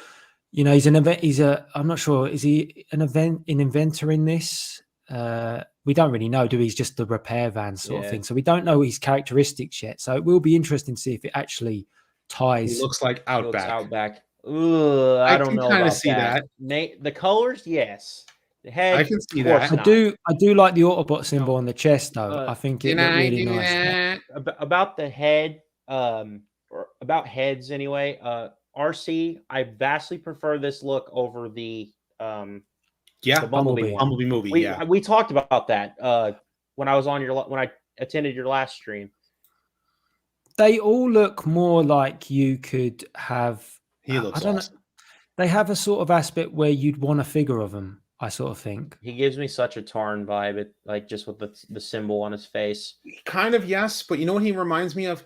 He's like an amalgamation of 2001 Scourge, That too. G1 Scourge, and a little bit of monsterness to him from Cybertron Scourge. the concept art of him looked much. It did look like that, but it did look quite different originally. It didn't look as much like this. I've got this feeling. This is just me speculating. You know, this Terracon logo on. If he was going to be a repurposed bot that's been made into something, that Terracon logo obviously is what Unicron sort of sports. Could that potentially could you imagine that sort of just like cracking into his face when if we saw him created in any aspect, could you imagine seeing it like going bang? Like his face got blown off and he got rebuilt by Unicron, and then all of a sudden they plastered these Unicron horns onto his face. It just like connects to his face, and he's then he's under the control. Because I've got a feeling he might be under the control, but then he might not be. He might just be like sort of a bounty hunter for him, and he does the business. So this was the shot that you said that did it for you. Yeah, right there. He needs the grill over there, and I wish he didn't have glasses for him to be Wheeljack. So almost there. So to me, it doesn't sell it for me. It's I'm with you in the sense of if it recreates Wheeljack. I think I have to let that go because I'm so excited for this. This is what sold me on her head design. This shot right here. The goggles looks just like the voice actress. I can't remember her name right now. Liza Koshy, is it? Liza Koshy. And I saw her at the New Year's Eve this year. Yeah. She was there like falling on the ground and doing weird stuff. And was it this year or was it last year? I don't remember. But it looks like her. Like they actually modeled the face a little bit more after her. But I think that is it. I think that is something that's just become a thing. They do it in other franchises as well, don't they? They sort of try and model them off of the voice actors. Did you ever see her one video where she like goes to Target and goes to the dollar store for a dollar? I'm like, what? I didn't really know who she was until I didn't know who she wasn't either. And I watched so a couple of happened to look her videos. up, and I saw her one video where she was doing this going to the dollar store, then going to Target and seeing that Target had the same item for like $5-10, but then at a dollar store they had it for $1. Maybe she'll do Liza's toy hunt. One of my favorite videos she ever made was called Jet Pack and Ski, and she literally shows up to her house in a suitcase and unzips herself, and she's got like this mustache on. She comes in and just starts acting weird as this like Russian guy. So we get a good look at the actual Decepticon or Predacons here, right? They're a bunch of Scorpion. I've got a theory on the Scorponok army. I would like it's not really a theory, it's just sort of a hope, is that the Scorponok army is the start of bigger things from the Predacons. Like it would, if we don't get like a G1 aspect of a Megatron from that side of things, perhaps we'll get a Predacon T-Rex that's buried somewhere, or bones or something they find that leads to that version of Megatron rising, which could come in the second movie. Because I think if you're just going to have the Predacon army as the Scorponoks and whatever else is coming with the drones, you're missing out big time on all the characters that could come. So I just think that if you lead into the second movie, I think that people who are Beast Wars fans are going to be annoyed. I think that, but I think if you do it smartly, because to be honest, this movie is pretty overloaded. Like you've got a lot going on. If you was to introduce in the final scene the Predacons and they all get obliterated, the ones we know and love, if you could maybe, if that comes up later in like an end credit scene, they find, I don't know, some archaeologists find the bones of a T-Rex, and then that's just, you know, puts a little thought in your head. That better yet, what if they're setting up a prequel? Like, what if they've already? We got to keep going back, haven't we? What if they? What if they already beat the Predacons and they've like? I think there's going to be more to it, because right now we're already told that this movie is supposed to be the first of 3 in a story. Right. So Unicron, it's just Unicron's introduction. They're not even going to like face Unicron at the end of the movie. It's just going to be the battle against Scourge. Imagine that would be the biggest fail of this movie if Unicron is defeated at the end, and because he's too big to do that. I think if even if he was only teased, like, you know, he's not really a major character and we don't see huge amounts of him. Thanos kind of thing. That's better, because that was always the buy-in for you know, for the Avengers and everything, is that you had to get to Thanos, and Thanos' story grew. I'd like these movies to be bigger than what they are, that we could have a whole universe and just a trilogy. We just need more films. Decepticons, and we need competent Decepticons. I love a good dynamic between the villains, you know? Yeah. This shot right here, everyone was in my comments because I missed it. Yeah. People were so confused. Yeah, a lot of people missed it. It wasn't just you. A lot of people missed this. And I don't know. It's not in some of the trailer. It is a cross between G1 exosuit and Kicker in Energon. I love it. I'm so on board for this. So there it is, this exosuit. Do you guys watch John Campea or anyone like that? Like film? Not recently. See, to the general audience, like because they saw this trailer and their thoughts were, oh, they're turning this character into an Iron Man. And that's the problem. When that comes up in conversation and someone says, oh, they're making a human character into an Iron Man character, it's like, but they're not, are they? No, this is different. And then it gets taken out of context that that's what they're trying to turn Noah in. And then it becomes, oh, the human characters are taking over the movie, and it propels. Like, I mean, this to me, I thought this was a good the outsiders are trying to undermine the movie. That's the kind of thing that bothers me about the whole thing, is like, we have casuals that aren't Transformers fans necessarily. They just go see movies and then you've got the critics that are kind of trying to undermine it a little bit, and I'm just like, I'm not. But they never here know for a that. lot of the critiquing of this movie so far. If you listen to a lot of it, there's not a lot of knowledge of the actual of Transformers, and then Yeah, exactly. it falls apart. So That actually kind of reminds me, because a certain movie reviewer, reviewed the Super Mario Brothers movie poorly. I love yeah, that movie so Clear much. that Yeah, this I know. so person, much. because I don't want to name the person, clearly had no knowledge of Nintendo, no knowledge of Mario, like none of that. And you can tell, and you're like, this is what, you know? And so when then you go off and see the movie and you're like, this movie was awesome. My kids love it. My kids are singing Peaches like crazy. The movie is going to make $1 billion probably after this weekend. You know, it's wonderful. Was it the same? Was it the same line that they said about they didn't? Why does he turn into a cat or something like that? Yes. Or something. Yep. Mm-hmm. Yeah. Yep. Is this a big like movie reviewer on YouTube that did this? Yes. Or? Yes. I very have to find this because this is kind of But that's the like, problem. It's like making to me say wonder that, about- and then I'll it's tell there's you no what. context behind it. So I don't want to start. I don't like. Well, I don't want to start. Yeah. Yeah. Did, But no, do you I want me to get- start something, because I could start something. Like, Yeah, well, No. of course. But I just think like that's the problem at the moment, and a lot of this stuff then gets fed out to the wider audience that there's a problem with the film, or that they're trying to do something that they're not. And I always go back to like, did Stephen Cable Jr. say this? Did he say that we're turning Noah into Iron Man? No, he said that Noah's character is pretty grounded. Yeah, all right. He don't look so grounded there, but I think in the sense of it, we've got like 2 or 3 human characters, and the Autobots are looking out for those characters. Spike Right. and Daniel had exosuits in G1. so did Exactly. That So was- did Kicker. Yeah. And Yep. Kicker, it was kind of like it was like an Iron Man like or anime style outfit. Yeah, the way that it kinda- Kickers provided him durability, and a little bit of extra strength, but not too much. Right. It wasn't so much where he could stand up to the Decepticons. exosuits in G1 were transforming, and they turned into little vehicles or whatever that can, I have Spike up there. I would love for them to make a better Daniel. Yeah, I've got a just retool the head. Microman Kicker I'm trying to find, but still not really any luck there. I But- have Kicker. Like, I think Kicker came with I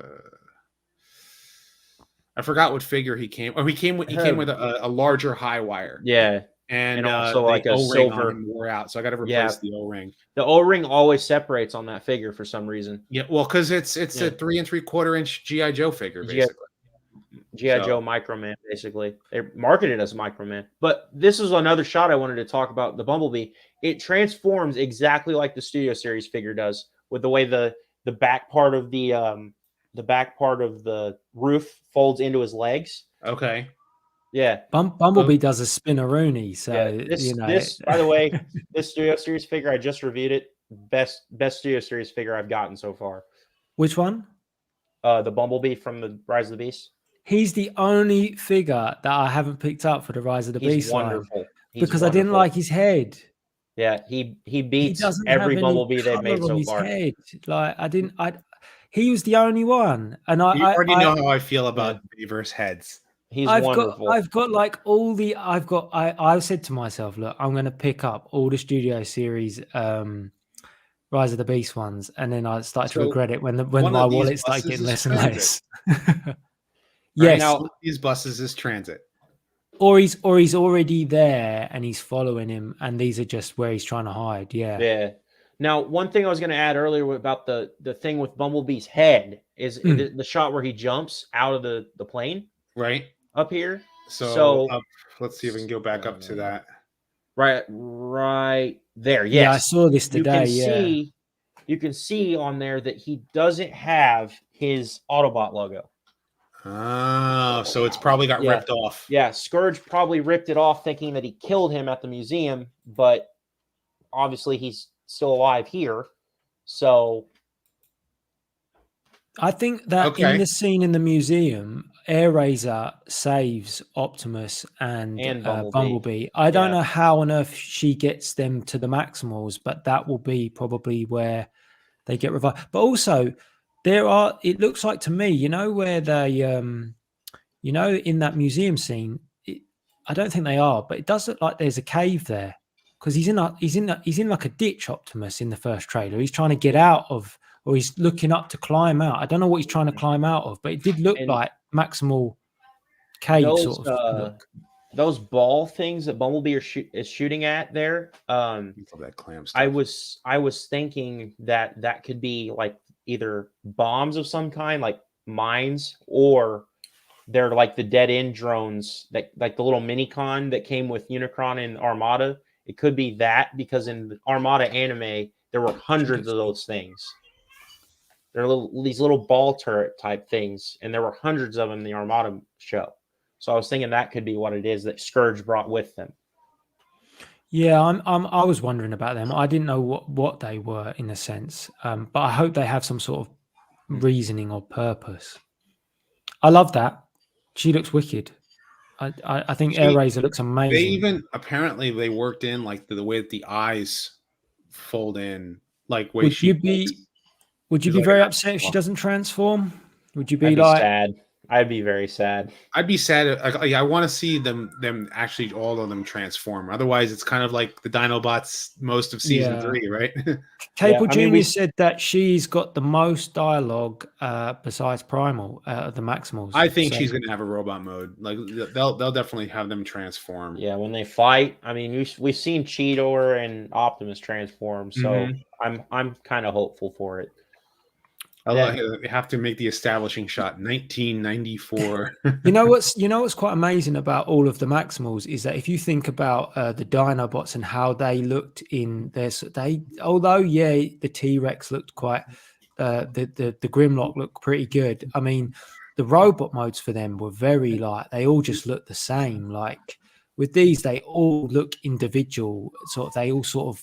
I just think I know we haven't seen them fully yet. We haven't seen like a really great shot of Rhinox as his robot mode and stuff. Right. But I do think that every single one will have individuality. Yeah, I think remember individuality. That scene at Age of Extinction at the end when they're all standing there at the end, they could be. I love those Dinobot designs, and I know a lot of people do, but I don't like that they're multi or single colored. I really wish they had a little bit more color to them. You can understand why people wouldn't be able to work out what they were. The only thing I don't like about this image is the lens flare on the eyes. Why did they do the lens flare? he's extra crispy. I know. This picture of Scourge, you know who this reminds me of? Who? The Fallen. Yes. Yeah. And true. not Bayverse Fallen. Oh. Dreamwave Fallen. Dreamwave Fallen. Yeah. A lot of people feel like this is an XP for, for Dreamwave Fallen, in a way. Yeah, I agree. I do not care for the Bayverse Dinobots. I'll be completely honest with you. I do not like their designs at all. And just, I love, the original Dinobots so much, and because they actually look like dinosaurs.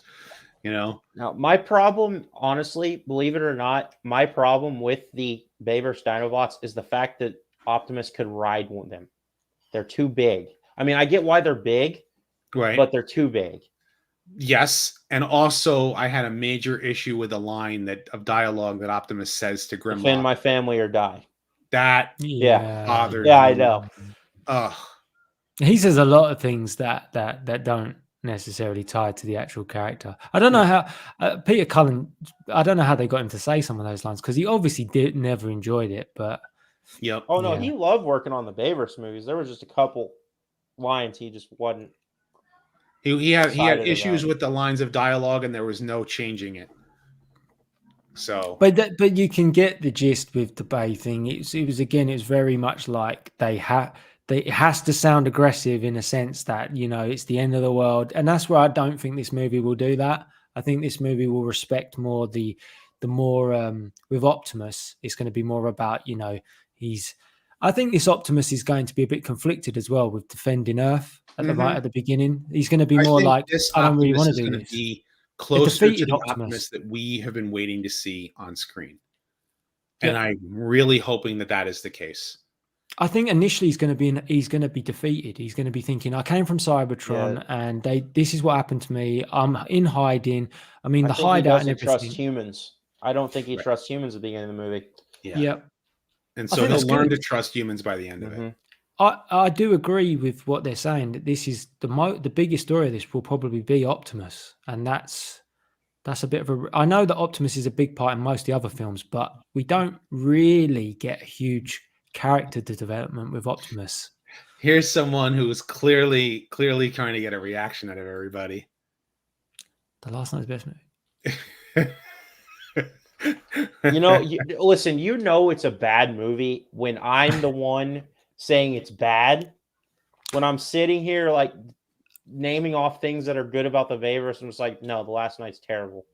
When I went to see The Last Night, like I went to see that and I thought that it was gonna be a different type of movie. And within the first 5 seconds, I said this before with the Stanley Tucci stuff, I just was like, no, what are you doing? Like this felt like it had a certain tone to it, and then it completely went when we saw Stanley Tucci sozzled. So I'm not gonna name names like you did earlier, but there was one review channel out there that hyped up the movie way too much and put high expectations on the movie, and it tanked. And then what, The Last Night, was it? Yeah. They're completely put high bad. expectations. These two movies are both equally bad. But something, knowing that because the way that Cable Jr. wrote this movie, we know that I want to just wrap this whole thought up. Cable Jr. must have rewrote the movie in order to not be part of the Bayverse anymore. And they're just still, Lorenzo's going to say what he's going to say. Yeah. They still want to be respectful to him, don't they? Part of the Bayverse. Yeah. And as long as to everyone else, honestly, the Bayverse fans for it. The Bayverse fans are there with you on that. Honestly, the ones I've spoke to, separate. They agree that it's also separate. The ones, I think the real people he wants to get are the ones that only know the Bayverse, don't know much else about Transformers, just the Bayverse movies, and want to get more people to go see it as a blockbuster and nothing else. Yeah, I don't think they're even appealing to Bayverse fans with that. If you think, though, from an outsider's point of view, and you don't really watch Transformers movies, it is pretty hard to really understand. Like you say, you're coming into it and trying to understand it. It's kind of like, it's so all over the place. Like when Bumblebee I thought Bumblebee set that reset button, and then we move forward from there. But whenever if you blur the lines a bit and you do bring in some of that continuity from the Bayverse, it gets very confusing again, because then you're like, well, what about what happened in this movie? If you start watching them, you start getting, you don't know where to go. So at some point they will have to draw that line. They will have to make it clear where we're going. I think we're going down the trilogy and maybe even diverting away from 2007 to a different place. But we will see. We will see. Yeah, I don't actually hate any of the movies to a degree. I'm not like I know that Age of Extinction. I think Age of Extinction's okay. It's not. I think it's fine. I think it's fine compared to Last Night. I just don't like Last Night. I've watched it 3 times since it's come out, and I've watched all the other ones. Well, I can recite every line from the first movie, so you take that how you may. But I can quote the every line from Transformers the movie. So I can do that too. Opening sequence to ending sequence, from Ba Weep Grana Weep Ninny Bong to. That should be a video you do. You should do the whole movie. I should do the whole movie. Have I told you about the first time I would need to get a ton of super chats for that one. Have I told you about the first time I watched it? No. It was the Hub Network premiered it after a Transformers Prime marathon. Okay. Yep. And I accidentally came across it one night, and I was like, what? Because I watched G1 the first 2 seasons all the way through at that point, and I was like, what is this? So I turned it on, and it was Unicron starts eating a planet, and I was like, because I had not seen Unicron besides in Armada and the Unicron trilogy, and it blew me away, and I had to settle in for it, and I watched the whole movie that night on the Hub. And with commercials. What were you already a G like watch some of G1 before that point? Or yeah, I had watched the entire parts of the first season. Like I watched the Ultimate Doom, More Than Meets the Eye, like the important parts of season 1. Okay. And then I had watched all of season 2. I had all of season 2 on DVD. So I'd finished that. and then we saw the movie, and I was blown away by it. And then I had to find season 3. Okay.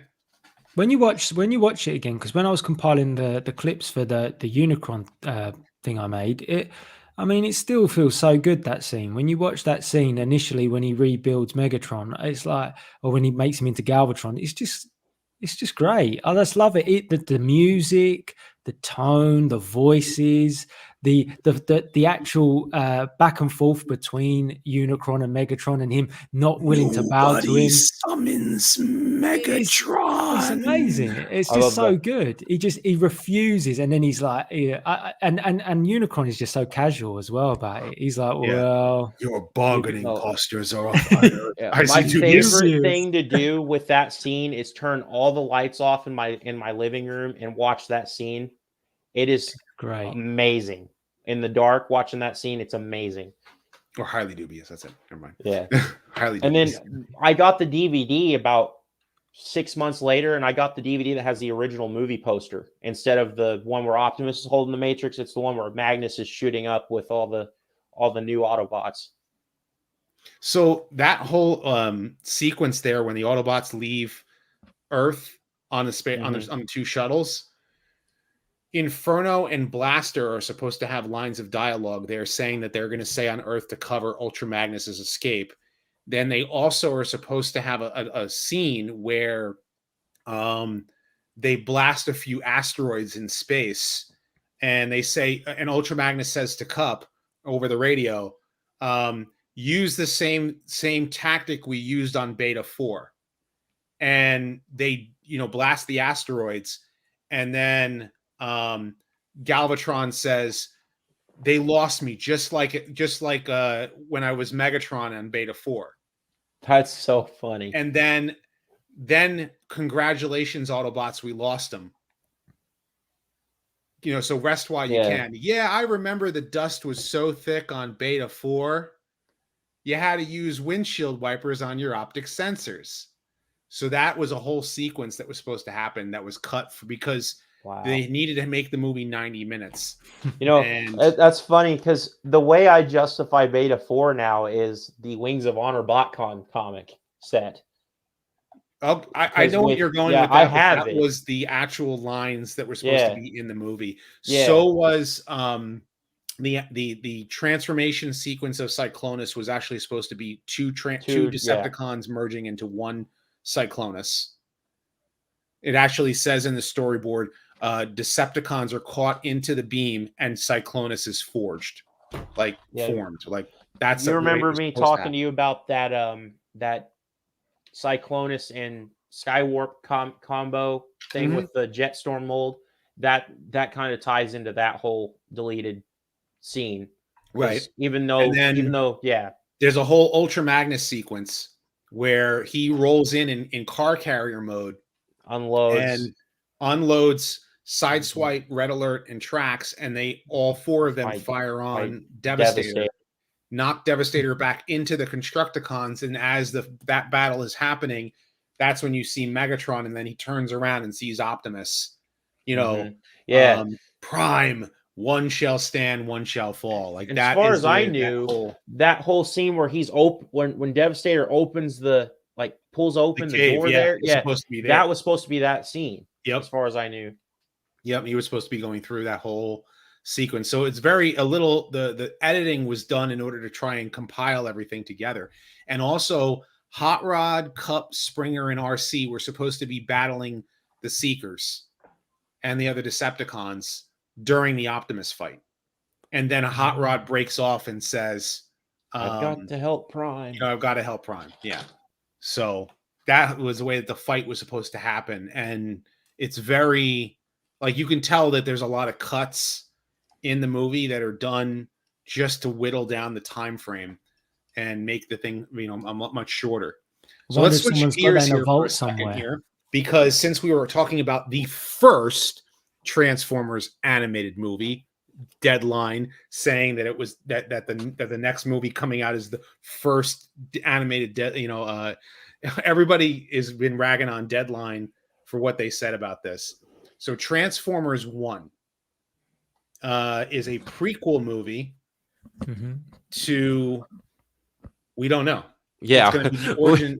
It's going to be its own animated movie, and they're going to use big names for the voice actors. So you're going to have Thor as Optimus Prime. I don't know how that's going to work. I don't know how that's going to work. And we're going to have, you know, you're going to have Lawrence Fishburne as Alpha Trion and Black Widow as Elita 1. I don't know how it's all going to work, like for the big names. Now, And Scarlet could work. This image Scarlett right Johansson's here pretty good for a voice, I think. I believe this image is concept art, but we could be wrong. So 2D or 3D is, or what are you thinking, Joe? I think it's going to be a cell shaded, so computer animated 2D. Computer animated 2D. What about you, Del? What do you think?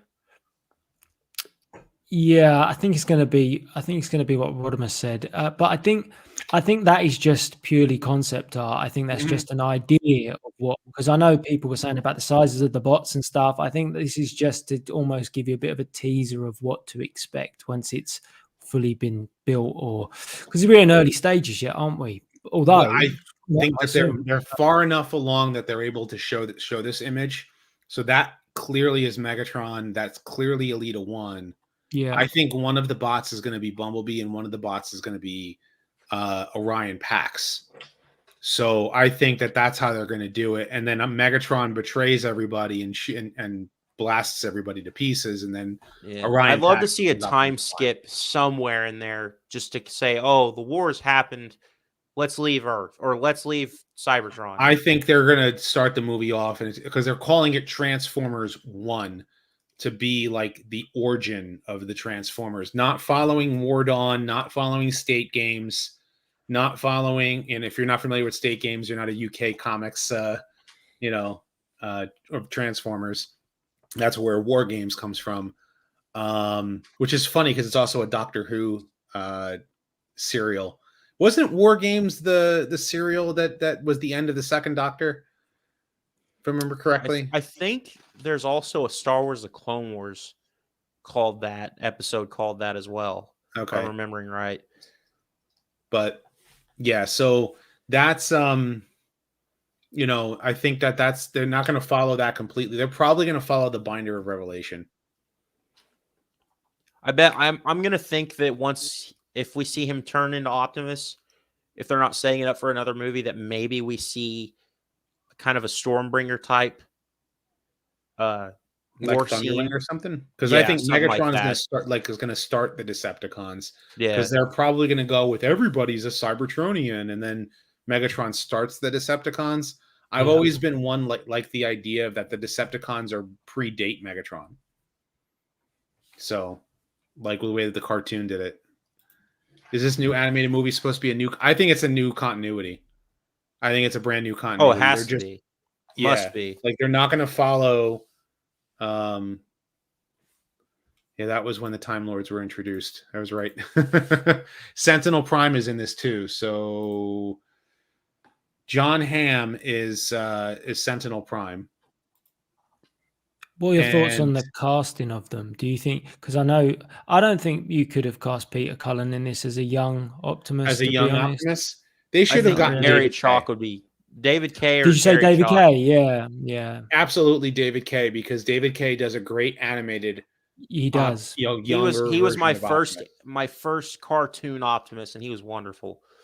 And that was animated is the reason I thought that Ultra Magnus outranked Optimus for a long time. Okay. Yeah, I get this though, because why.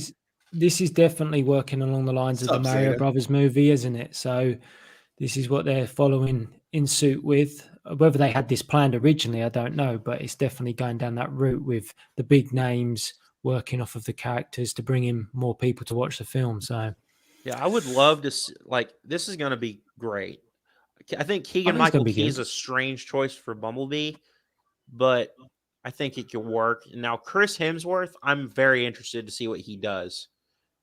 I can see it in my mind a bit of how his voice could work for that character. I think. See, like here Leland says he likes the notion that Megatron initiates the rebellion, hence starting the Decepticons.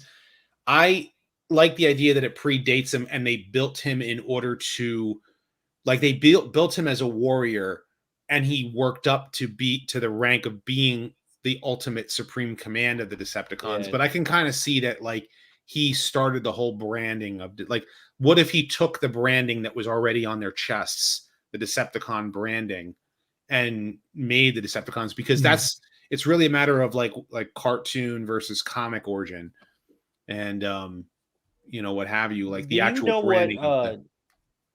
What is Marvel's origin for Megatron? Is there one? If that's where I was said State Games, because that State Games is the it's not War Games, it's State Games, I believe. Where it's a UK comic where Megatron is in the gladiatorial pits, and okay, so he's a gladiator there too. Because I really like that idea there. Yeah, he's like, as far back as the Marvel comics, he was a gladiator back in the day. So Megatron, it was very, very truncated at the beginning of in Five Faces of Darkness when they talk about Megatron's origin.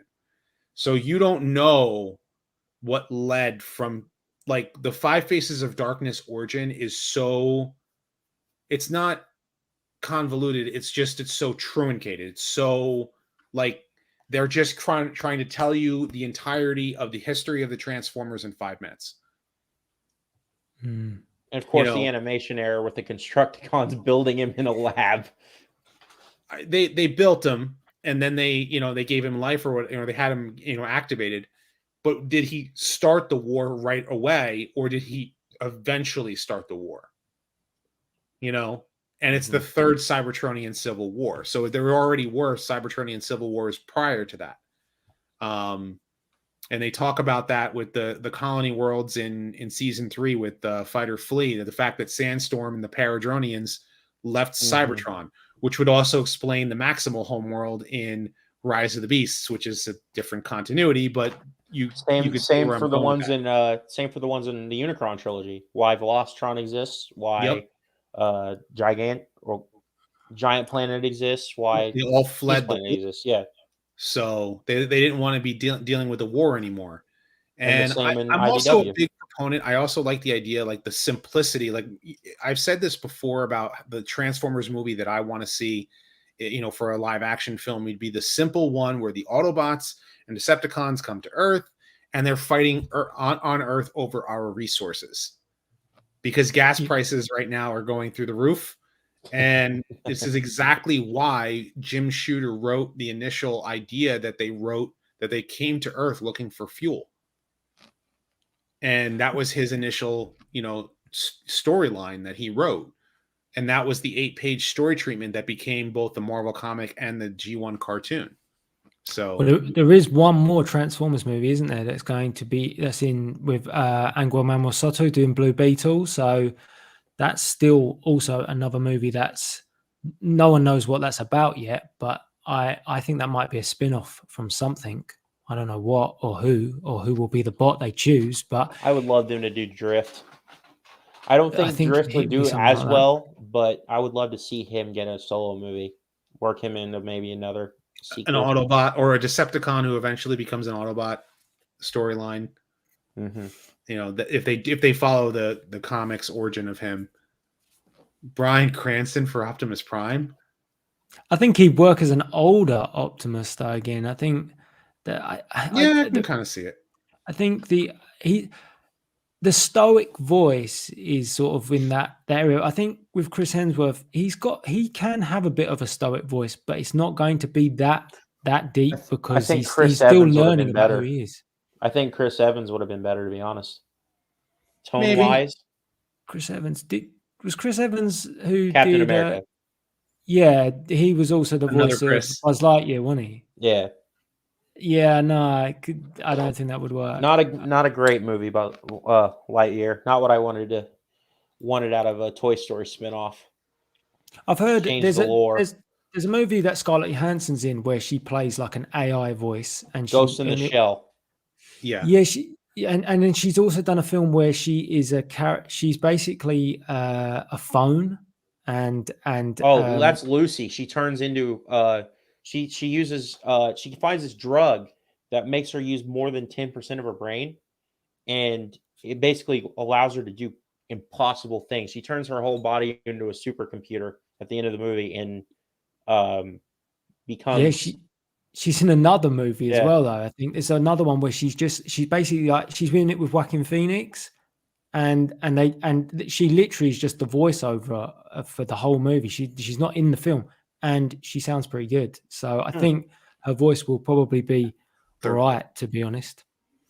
So this here, first war was a revolution against the Quintessons, which is the second war was the first Decepticon uprising, which caused the Autobots to kind of put the Decepticons under kind of an oppressive, rulership, because the Decepticons had risen up.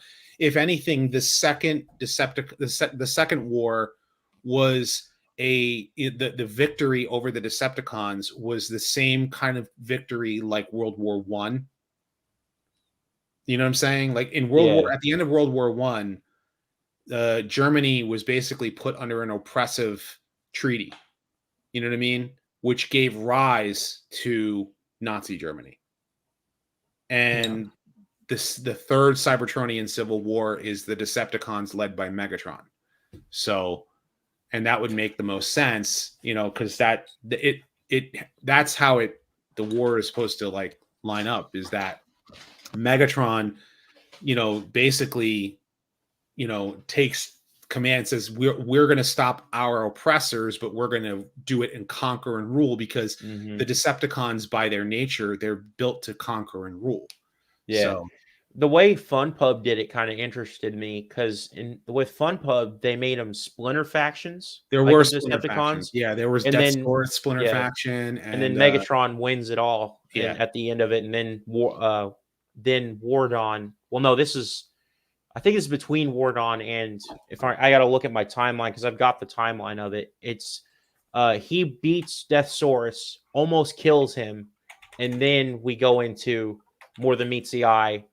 The whole fight, whole war happens. The Golden Age ends. World gets destroyed, and then we get into More Than Meets the Eye. Yeah, because in the G1 cartoon, there were Decepticon leaders that were kind of unnamed, and they said that they would conquer a ruler, and they didn't name them specifically in Five Faces of Darkness, but here was an early Decepticon leader. Present. How far do you think they're going to go into that detail over the story between the Megatron early and Optimus? Decepticon leader from Five Faces of Darkness Part 4? So that's what he looked like there. And then that's what led, like, I believe that Sentinel Prime was the Autobot commander that beat that Decepticon. And then it was Megatron during the start of the third Cybertronian Civil War that killed Sentinel Prime, and Alpha Trion took the Matrix from him and then hid it away until a new Autobot leader could be found. Because Alpha Trion didn't want to become the next Autobot leader. He just happened to have the Matrix or hid it away. So that's how the cartoon continuity works. And in the comic books, I think it's different. Yeah. So right here, it goes to Wardon, and then you go down here, and this is when the splinter factions of Decepticons pop up. Right. And then there you go to were the next probably page, it goes- more than one uprising. You're like, Yeah, it would make sense that Deathsaurus and Deathsaurus would be one uprising. Yeah. So, because the Decepticons were military hardware. Yeah, that's how the cartoon, categorized them, is that they're built to be the military. The Autobots were built to be the consumer goods. They were built to be, scientists and people and just regular citizens and stuff like that. Like, that's kind of like, they didn't actually name them though. And the FunPub, I don't fully follow the FunPub, fiction. Like I don't consider it 100% canon, but yeah, they just add to. They kind of give you more stories on various continuities. That's what I liked about FunPub when it was out, because I've been subscribed to it before they closed since I was like 7. or 6 or 7. So I'd read quite a bit of their stuff leading up to their ending it, in 2016. But there was a very interesting part of it with Bruticus, where he was ended up joining with Deathsaurus, and Megatron, seeing as how that was a threat to him, found a way how to finish him off and stop him, and then they took their personality components out, and that's why that they, the whole thing with Starscream's brigade, and then of course that could explain Devastator having the same technology to combine, was actually something that Deathsaurus had created. It was kind of a neat. I agree with this one too. I did like Neil Kaplan as Optimus. Oh yeah, so did I. I actually met him back at Cyber. It was called CyberCon now, and now it's called New Jersey Collectors Convention. Way back in the day. The following year, I was a year or two later, I met Peter Cullen. I thought Neil Kaplan was great. He was a good Optimus. He was pretty good for that series. Since they're talking about putting emphasis on their technology, having a little bit more world building? Yeah, well, I think they're going to cover probably the history of Cybertron in a brief manner. Yeah, and get to the present day, present day of Megatron is trying to convince Orion Pax that Sentinel Prime is bad, until realizing that it's the opposite. So I think that is how if I'm just basing it on that image alone, that's probably what's going to happen. They're doing their own thing in their own way. And I'm okay with that, because I just wish that it actually followed, like it did a better job of merging some of the G1 continuities together for audiences, but so that there could be a more definitive backstory. But we'll see where they go. I don't know. I'm thinking the movie is going to be okay. We'll see how they deal with it. I'm got good people involved in it again, so yeah. Like I'm not looking at it from a trying to downplay it. I'm more so trying to just objectively look at it and try to figure out what backstories are you going with, because for me, the three of us were in it. We are deep in the lore. We're deep in the I study tech specs. I study tech specs. And the reason why is because when I'm doing my retrospectives, I'm studying the character, Yeah, honestly, your like for my videos, when I have to do like background on one figure or another, yours and Chris McFeely's videos are biblical when it comes to getting information. Because like it's really important that I get stuff from you guys when I'm lining some stuff up for toy stuff, discussions, anything like that. It's really important that I get that information. Yeah, because if you want to look at like an actual profile of a character, like I'll give an example: Trailbreaker. No one I know Trailbreaker because I'm a G1 guy. Yeah, but no one else is going to know Trailbreaker if I don't present him in a way that you understand this is who the character is. Every time he's laughing at the Decepticons, it's because he's, is because of kind of how his personality is. He's trying to keep the morale up, because he kind of on the inside he's not as happy himself. I'm like, man, that's a deep character. You don't think about those things when you're, when you just watch the cartoon, but when you read the tech spec, you're like, oh. You know what I mean? Like, like when I look at Prowl, G1 Prowl, like I look at the character and think about how he's always thinking about things logically, and always wants to make sure he's doing. Like I look at how he behaves in the G1 cartoon or the G1 comic or the IDW comics or other versions of Prowl. What did the writer of that show or that comic pick up on from the tech spec that they used for that character? He's a table flipper. He's a table flipper. IDW, so always flipping tables, right? Which is, that probably came from the idea that when Simon Furman wrote for Prowl in the late parts of the Marvel comic, he and Grimlock butted heads. They butted heads hard. Yeah, I love that. I love those different shots throughout all the continuities of just different characters being in Grimlock's face, and half of the time it's Optimus. Like there's a good one in Spotlight Grimlock where he's pointing in his face, and like you can see the spark flying off of Grimlock's chest where Optimus is poking him in the chest. So all of you guys who are live watching now, you're gonna get a nice little treat for I'm gonna show this off where I'm at with my video that I'm working on. I still got a lot of editing to do. But when I cover a character, I really go deep into the character's lore. And,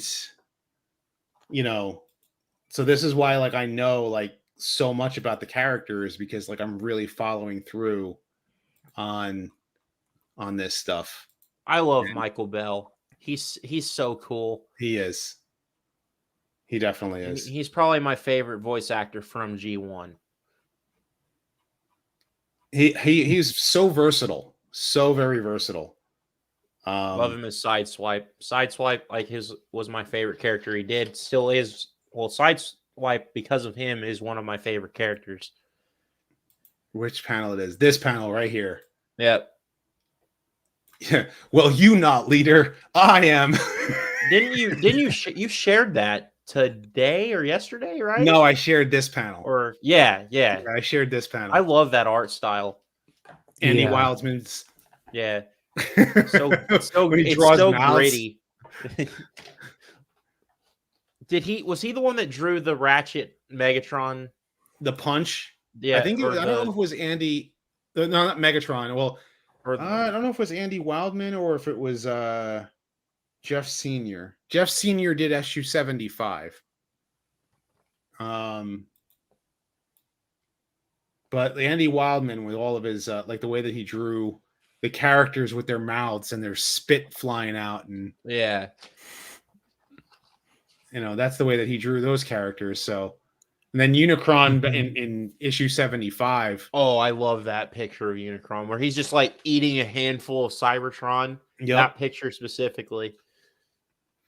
That was on the toy guide, the G1 toy guide. Seeing Prowl specifically is just like, following deep into his lore, and I'm working deep on this video. So like this video has been a long time. Like I've been working on this thing for a while, and it's because the character has so much history. And I feel like if I don't present him in a way that you really get a deep dive on the character, then I don't think that like you're doing the character any service, Yeah. And I don't like to make it where I'm just reading the wiki. All right. You know what I mean? Yeah, I don't like to. There's a channel called Marvelous Videos, and I hate to call other channels out, but this one in particular looks like they just use a chat AI, and they just regurgitate parts of the wiki and just made videos out of it. I'm like, and you know how I know that they did? Because I went on the wiki, watched the video, and was reading the wiki and seeing how the chat AI reworded this exact sentences. I'm like, indirect plagiarism. I'm like, no. Like when I do a retrospective, I make sure I know the character. I go into each version of the character and making sure that I present each version like Well, that's like everything. I think even when you're covering the movie stuff, you want the research to be good. Like you want to have points to back things up, and you don't want to say something that there's no source or there's no detail, because otherwise it just gets blown out of proportion or it gets debunked in about 2 seconds. So exactly, you have to have research is key for everything, I think. Exactly, and you can't just like it. You can tell if it's made by a person. I know there's so many AI things these days, so many bots. Yeah. Like you said, it's like scary. It's taking over. So yeah, and I've been working on this video for a while, and I want to get it done soon. but all this Transformers news just hit me like a ton of bricks. And I I'm like, I know. gotta talk about it. I didn't even make the Transformers one stuff I wanted to do yet, because I mean I was covering the movie stuff, and then there was more movie stuff, and there was another bit of movie stuff, and then there's stuff to talk about on top of the movie stuff. Just like, wow. Yeah. And then on top of that, I was thinking about like for Rise of the Beasts to maybe go back and do fix up my Mirage video and maybe remastering that one afterward, just because like I said, I mispronounced some things, and then I need to add in the Netflix version of Mirage, and then the Rise of the Beast version of Mirage. And when I did my breakdown, I called Air Razor Nightbird the first time I did it. Oh, you must have gotten. And then I was just like, oh, what? I mean, it was written as Air Razor, but I still called it Nightbird. So I don't know. I find myself doing it too. I don't know why. But how do you feel about Nightbird's design? We didn't really get to talk about that. Oh yeah, we didn't get to talk about her. Both her and Battle Trap, I think, are awesome.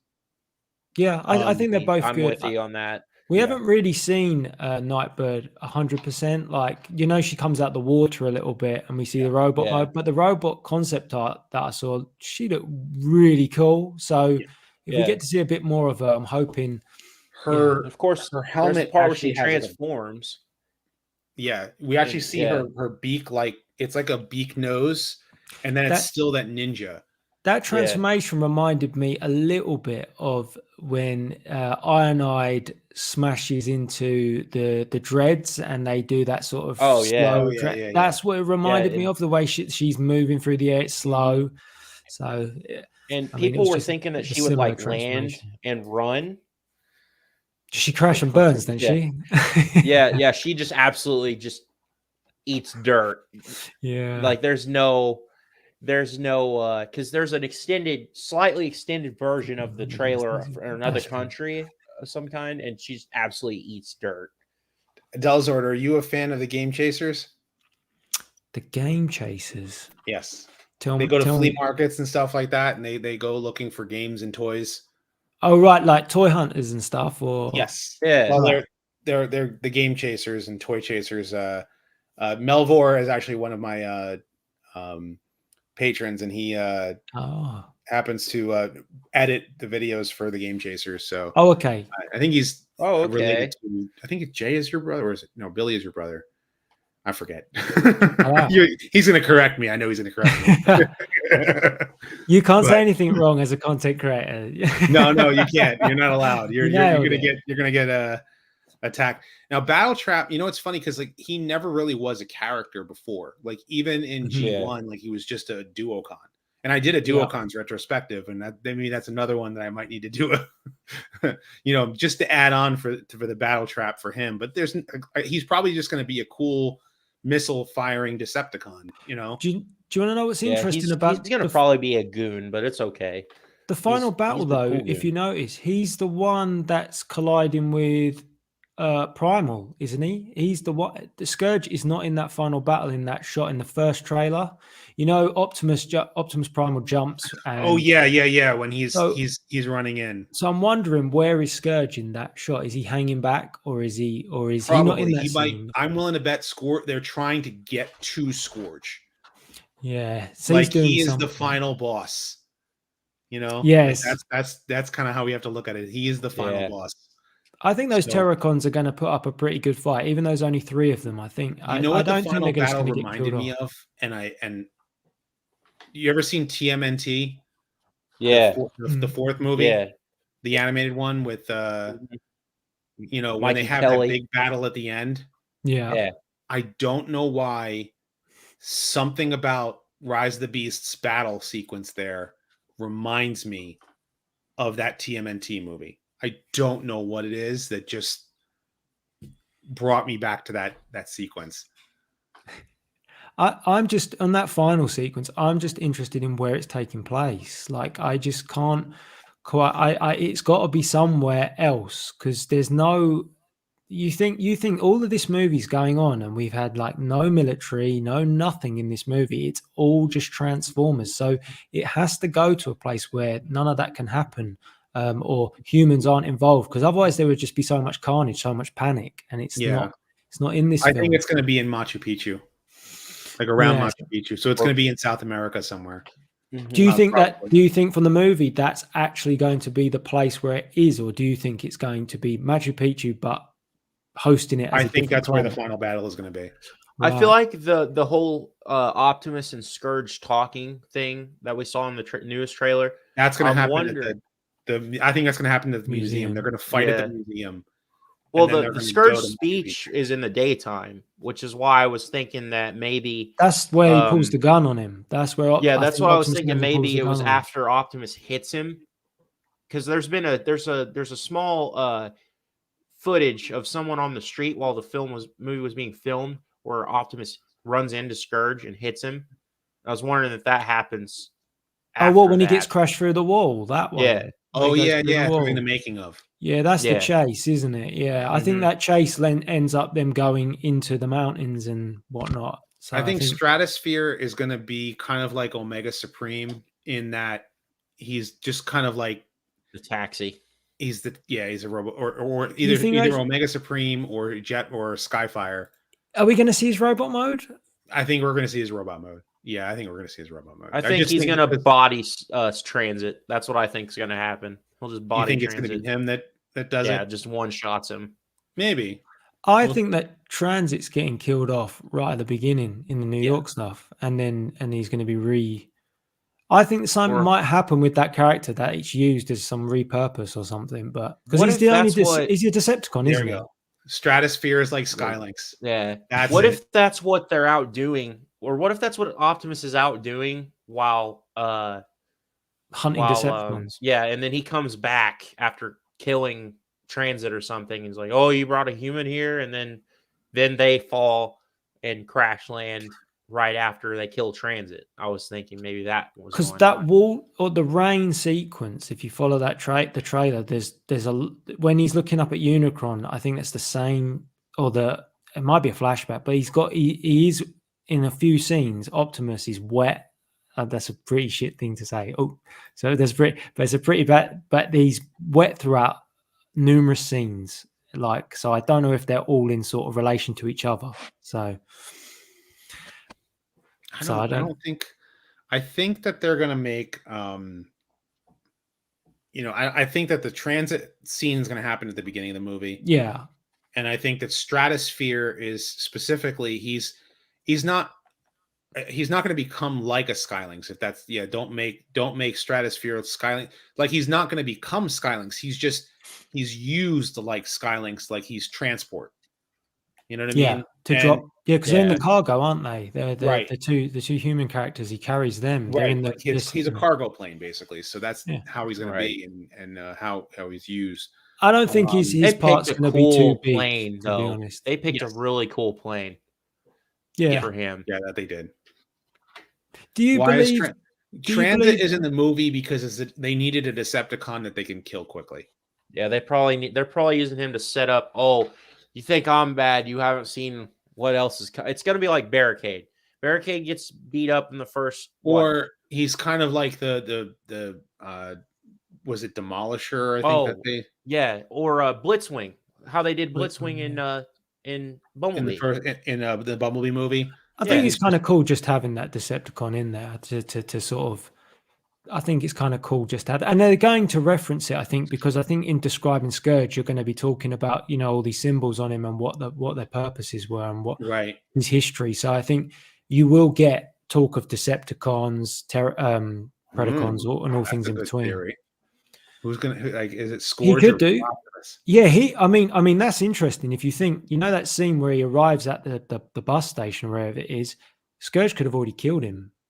And Optimus comes running in on that, and that's when the others rise from. It could that could all tie together. We were wondering about Scourge being Transit being a Terracon or a Decepticon, right? He's a Decepticon. Yeah, he's got a con badge on his forehead. Right. Yeah. So that's I could probably see that happening, like Optimus hunting him at the beginning of the movie, coming back, and then the rest of them. Yeah, a sacrificial character to set up the plot. Yeah. Just That's I pretty much feel it. like That that's sounds about just right. like Blitzwing in that regard. Yeah. So we've been on for over 2 hours. Yeah. Just over. What time is Give or it, take. Delzord, in your time zone? It's 1:15 in the morning. So yeah. Wow. Yeah. But It it's is been good. I've it's enjoyed it. It's been good. 8:15 over here. It is And, 7:15 here. I had a mere protein shake for dinner. I have ribs waiting on me in the warmer. Oh, there you go. And then I think my wife made some chicken and some broccoli and what have you. So I've been trying to I've been on a low carb diet and been exercising a lot. So I'm trying to lose some weight and do what I can. Ever since I moved down to Florida, I'm like I gotta cut off the weight where I can. Can't be talking about the ribs then. Oh yeah. Well, no, ribs I can have if I don't have them with barbecue sauce or sugar-free barbecue sauce. Gotcha. So, but yeah, it's it's 8:15 here in 1:15 in Scotland. Yeah, I've got to see, do I've got a review coming up that I've got to work on. I am not looking forward to this. This is alternators Optimus. Yeah, this will be the second alternator I do, but I don't know how I feel about this guy. I like Sunstreaker, and I've got a Wind Charger and Sideswipe too. I just don't know how I feel about Teletran 1 behind me, and I have some toy reviews I really need to actually do and get to and work on. Yeah, I've got the next 3 lined up that I'm gonna do. It's just this one's kind of in the way. I just want to kind of get it out of the way because I've been setting up my next ones after kind of like an end credit scene in all of my outros. Man Leland, dude, thank you so much, man. Wow, thank you. He gets something good, yeah. He gets something special. Yeah, that's yeah. Let's see. Let's figure this one out. Let's go with this one. Transformers, more than meets the eye. Autobots wage their battle to destroy the evil forces of the Decepticons. The Transformers are awesome. The Transformers, more than meets the eye. The Transformers, dun, dun, dun, dun. To have my kids. My daughter absolutely loves sitting on daddy's lap and watching Transformers, and I'm showing her G1. She's midway through season 2. She has not seen the movie yet. What does she think of has she seen the trailer or anything like that? What does she think? No, she hasn't seen the trailer. Because I don't want her to get confused. Yeah. Because that's the thing. That's what I mean. Anyone new coming in still it's very confusing. All the So I'm just starting her right at the beginning. G1. My cousins. You want to know how that can be very confusing. Example would be my cousins thought Jack Darby was Sam when we first started watching Prime, and I had to explain. Do you see why? Yeah.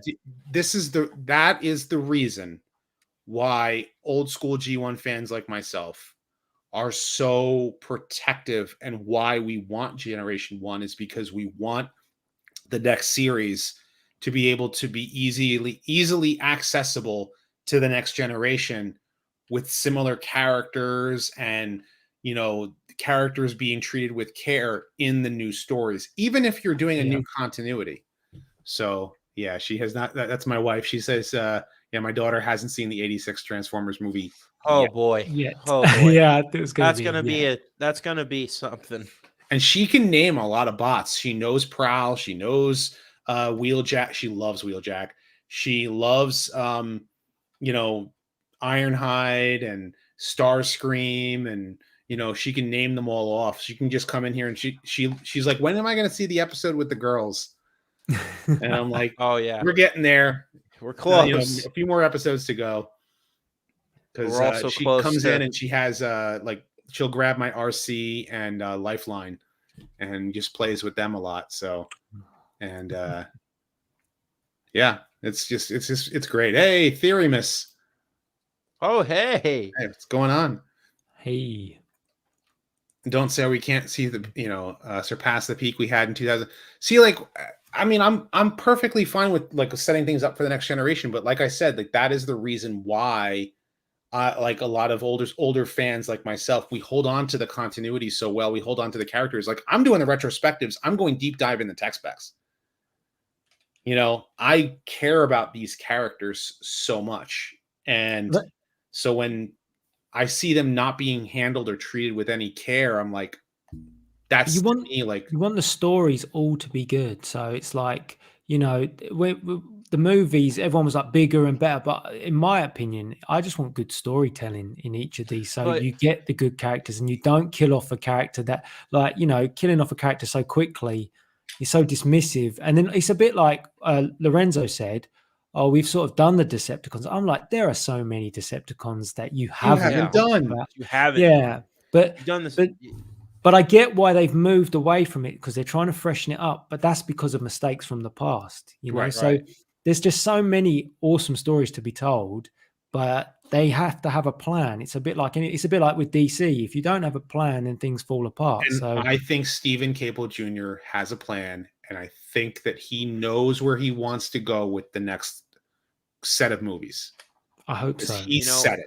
I think I was out of line when I said not a little while back that there will never be a Transformers movie that will please everyone, because I think this one has potential to do that. Mm-hmm. I was, because it was kind of where I was at, because me and you have been talking about this for almost 2 years at this point, about with the movies, and with the fact that Bumblebee was great. A lot of people liked it, but there were a lot of people butting heads over whether it was connected to the Bayverse or not. Now we're finally figuring out that this is trying to be separate. It's starting to mend some of those wounds, you know? Yeah. I feel like. So now that it's separate, I feel like the Bayverse can be be what it's trying to be, and this can be a lot better. In a lot of ways, I think last night's ending felt like it was supposed to be like you wrote yourself into an ending that just you can't continue from. You can't get out of. Everyone, and anybody tries to explain the Bayverse, it's always this. Everyone has to be like they're trying to, but we're not. It's so hard to like just go. We're moving on now because they don't want to say it. Like, you know, they want to tippy toe around it all the time. I think Cable Jr. though, in his interviews, he's been indicating, look, I've got a lot of plans that he's mentioned Decepticons. He said, I want to do some stuff with the Decepticons. I mean, he wouldn't be saying that if he didn't have some sort of vision, which is more than just traveling to 2007. I do think that he does need to do a deep dive on some of the old school Decepticons and really figure out what makes those characters tick. Yeah, I don't think he's as hardcore a Beast Wars fan as like initially people say. I think he's got knowledge of the. I don't think he's Travis Knight level of knowledge in that sense. But he does need to do a good deep dive. So the best way to, I guess, make the Bayverse better and more like coherent to where it can be separate is to ignore Last Night and Age of Extinction and just read these. I like that. It's great. But just read these and discard those. Just read them. Yeah, just read these and discard the last two movies. You'll honestly have a better time with the Bayverse. Yeah, we talked about this before when we did not know what the word leitmotif meant, and I looked it up. Yeah, I did too. I was like, what? Yeah, I never heard that word before. So yeah, I was letting you guys answer that when I was like, what? I was like, yeah. I don't think that's a word that Americans use. So here they are digging Megatron out of the ice. That was like what I was talking about. Right. So there's prime example of, but there is a lot of backstory that just in a lot of. I mean, I just felt like when he did do those last two films, he was more just having fun with what he what he wants. Really, the Last Night. I don't blame Michael Bay at all for the way the Last Night went because he didn't want to make any more, and Paramount kind of made him do it just because of the money that it brought in with product placement and things like that. They kind of forced it on him, and he was like, I have to. So I'm just going to make the most movie I've ever made. If he never did, we wouldn't be in the position we are now, where we're sort of trying to now create something different. Because, you know, I don't know. I think in a way, I respect what Bay did for the franchise in the sense of making lots of money for it, because otherwise we might not get Transformers films. So he sort of helped it on its way, but I don't always agree. I just don't think his storytelling was that great towards the end. So I got Studio Series 86 Rumble hanging out back there with the other Decepticons and my Soundwave and everybody. And I've had so many talking people about Rumble. I So you want Rumble to rumble spin-off. with Rumble, don't you? Every time I hear him talk in the cartoon, I just want to just shove him over. Oh, well, that's what's so great about him. It's just like, you know, if on Decepticon turf you happen to tumble, look out, robot, because here comes Rumble. I love that. I absolutely love that. That and man, there's so many other like good Transformers voices. Like that's when you think about Wheeljack, and his voice is like a construction worker from New York. Like if you think about one of them construction workers, that's his voice, because he's an Italian sports car. So they see the Italian flag on his chest, basically. And that's what Chris Latta was like, oh, yeah. Like, so like a construction worker, like 59.99. You know, like that's. Yeah. And then with Ironhide, you're getting just kind of a blue collar Southern guy, you know. He's got a bit of a Southern drawl to his voice. Yep. A little bit. And Perceptor's a very, very smart and very, very knowledgeable Englishman. Exactly. Like when you think about the voices in your head, like it goes along with their personality, with their character. Like they, one thing Flint Dilley said that was really remarkable was that if the character is only going to have one or two lines on screen, they need to say something that you know everything you need to know about that character in those one or two lines. Yeah. Sunstreaker. What do you know about Sunstreaker? Narcissist. Well, no, that's Trax. I'd say he's more of a Sunstreaker. He's got kind of two lines that'll stick out. Hey, that's a new paint job. What about my paint, right? Yeah. And the other very line self-conscious. I'll knock a few big D's for you, and I'll show him what a difference a pro makes. Two lines that can stick out. He's not in he doesn't have a lot of big time dialogue, but you think about the character and you go, boom, I know everything I need to know about Sunstreaker. That's it. That's all you needed to hear. Don't forget his line in Hoist Goes Hollywood. The star has arrived. Right, exactly. He thinks he's better than everybody else. You know? And then so if the Bay movies were done correctly with great stories, would have rivaled the Marvel universe going in parallel. Yeah. Well, think about this. The MCU when it first started, it was like we were getting characters that matched, in a way, the comic books. And they were bringing the comic books to people who normally would never read them. So you missed the voice. I don't even know where they are right now. No, now, the MCU after Endgame. Forget about it. Now, Spider-Man and the new Doctor Strange, I love those movies. Those were wonderful. I heard that the second Doctor Strange movie wasn't good. I enjoyed it. It was all right. Like it was okay. And then No Way Home was wonderful. Yeah. Yeah, arguing which one's more good looking. Well, one thing. That was the other thing. Trax. The relationship between Trax and Raoul is similar to Noah and Mirage in Rise of the Beasts. Yeah, that was kind of our like midpoint that me and you met in the middle on was Trax, kind of with how things worked in G1 in the comics, with one or two episodes as your spotlight comic for a character. Yep. You know, with Trax specifically, Trax, Sideswipe, and Sunstreaker are my favorite G1 cartoon characters. Yeah. And then comic wise, of course, I love Nightbeat, but Trax is in two of my favorite episodes in G1. Matrax and Autobot. Matrax and Autobop. I love Autobop. Which is probably why you liked my super chat. If someone gives a super chat, I'll definitely play that.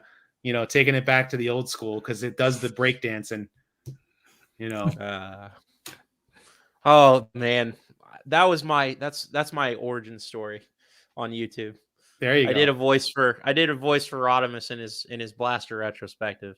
Oh, that's right. Yeah, that is because it's where if you watch my Blaster retrospective, it's Treebot who does the Good Morning Metroplex. That's Treebot.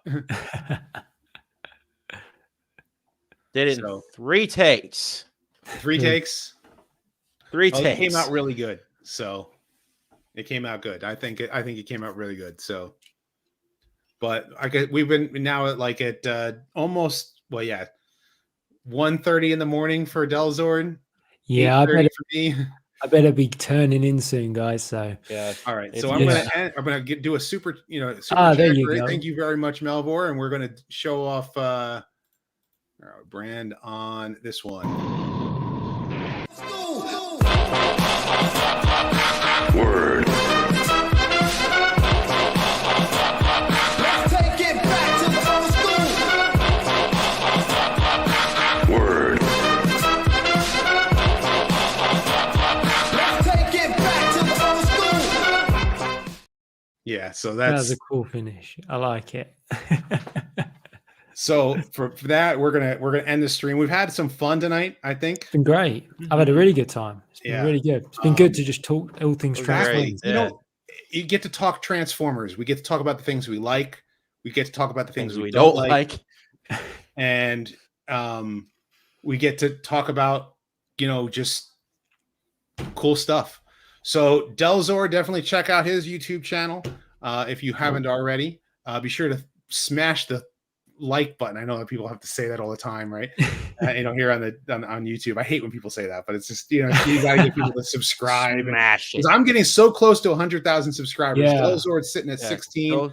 Where are you now at Treebot? I am almost triple what I was when I started. Nice. I am at 142 right now. So moving along.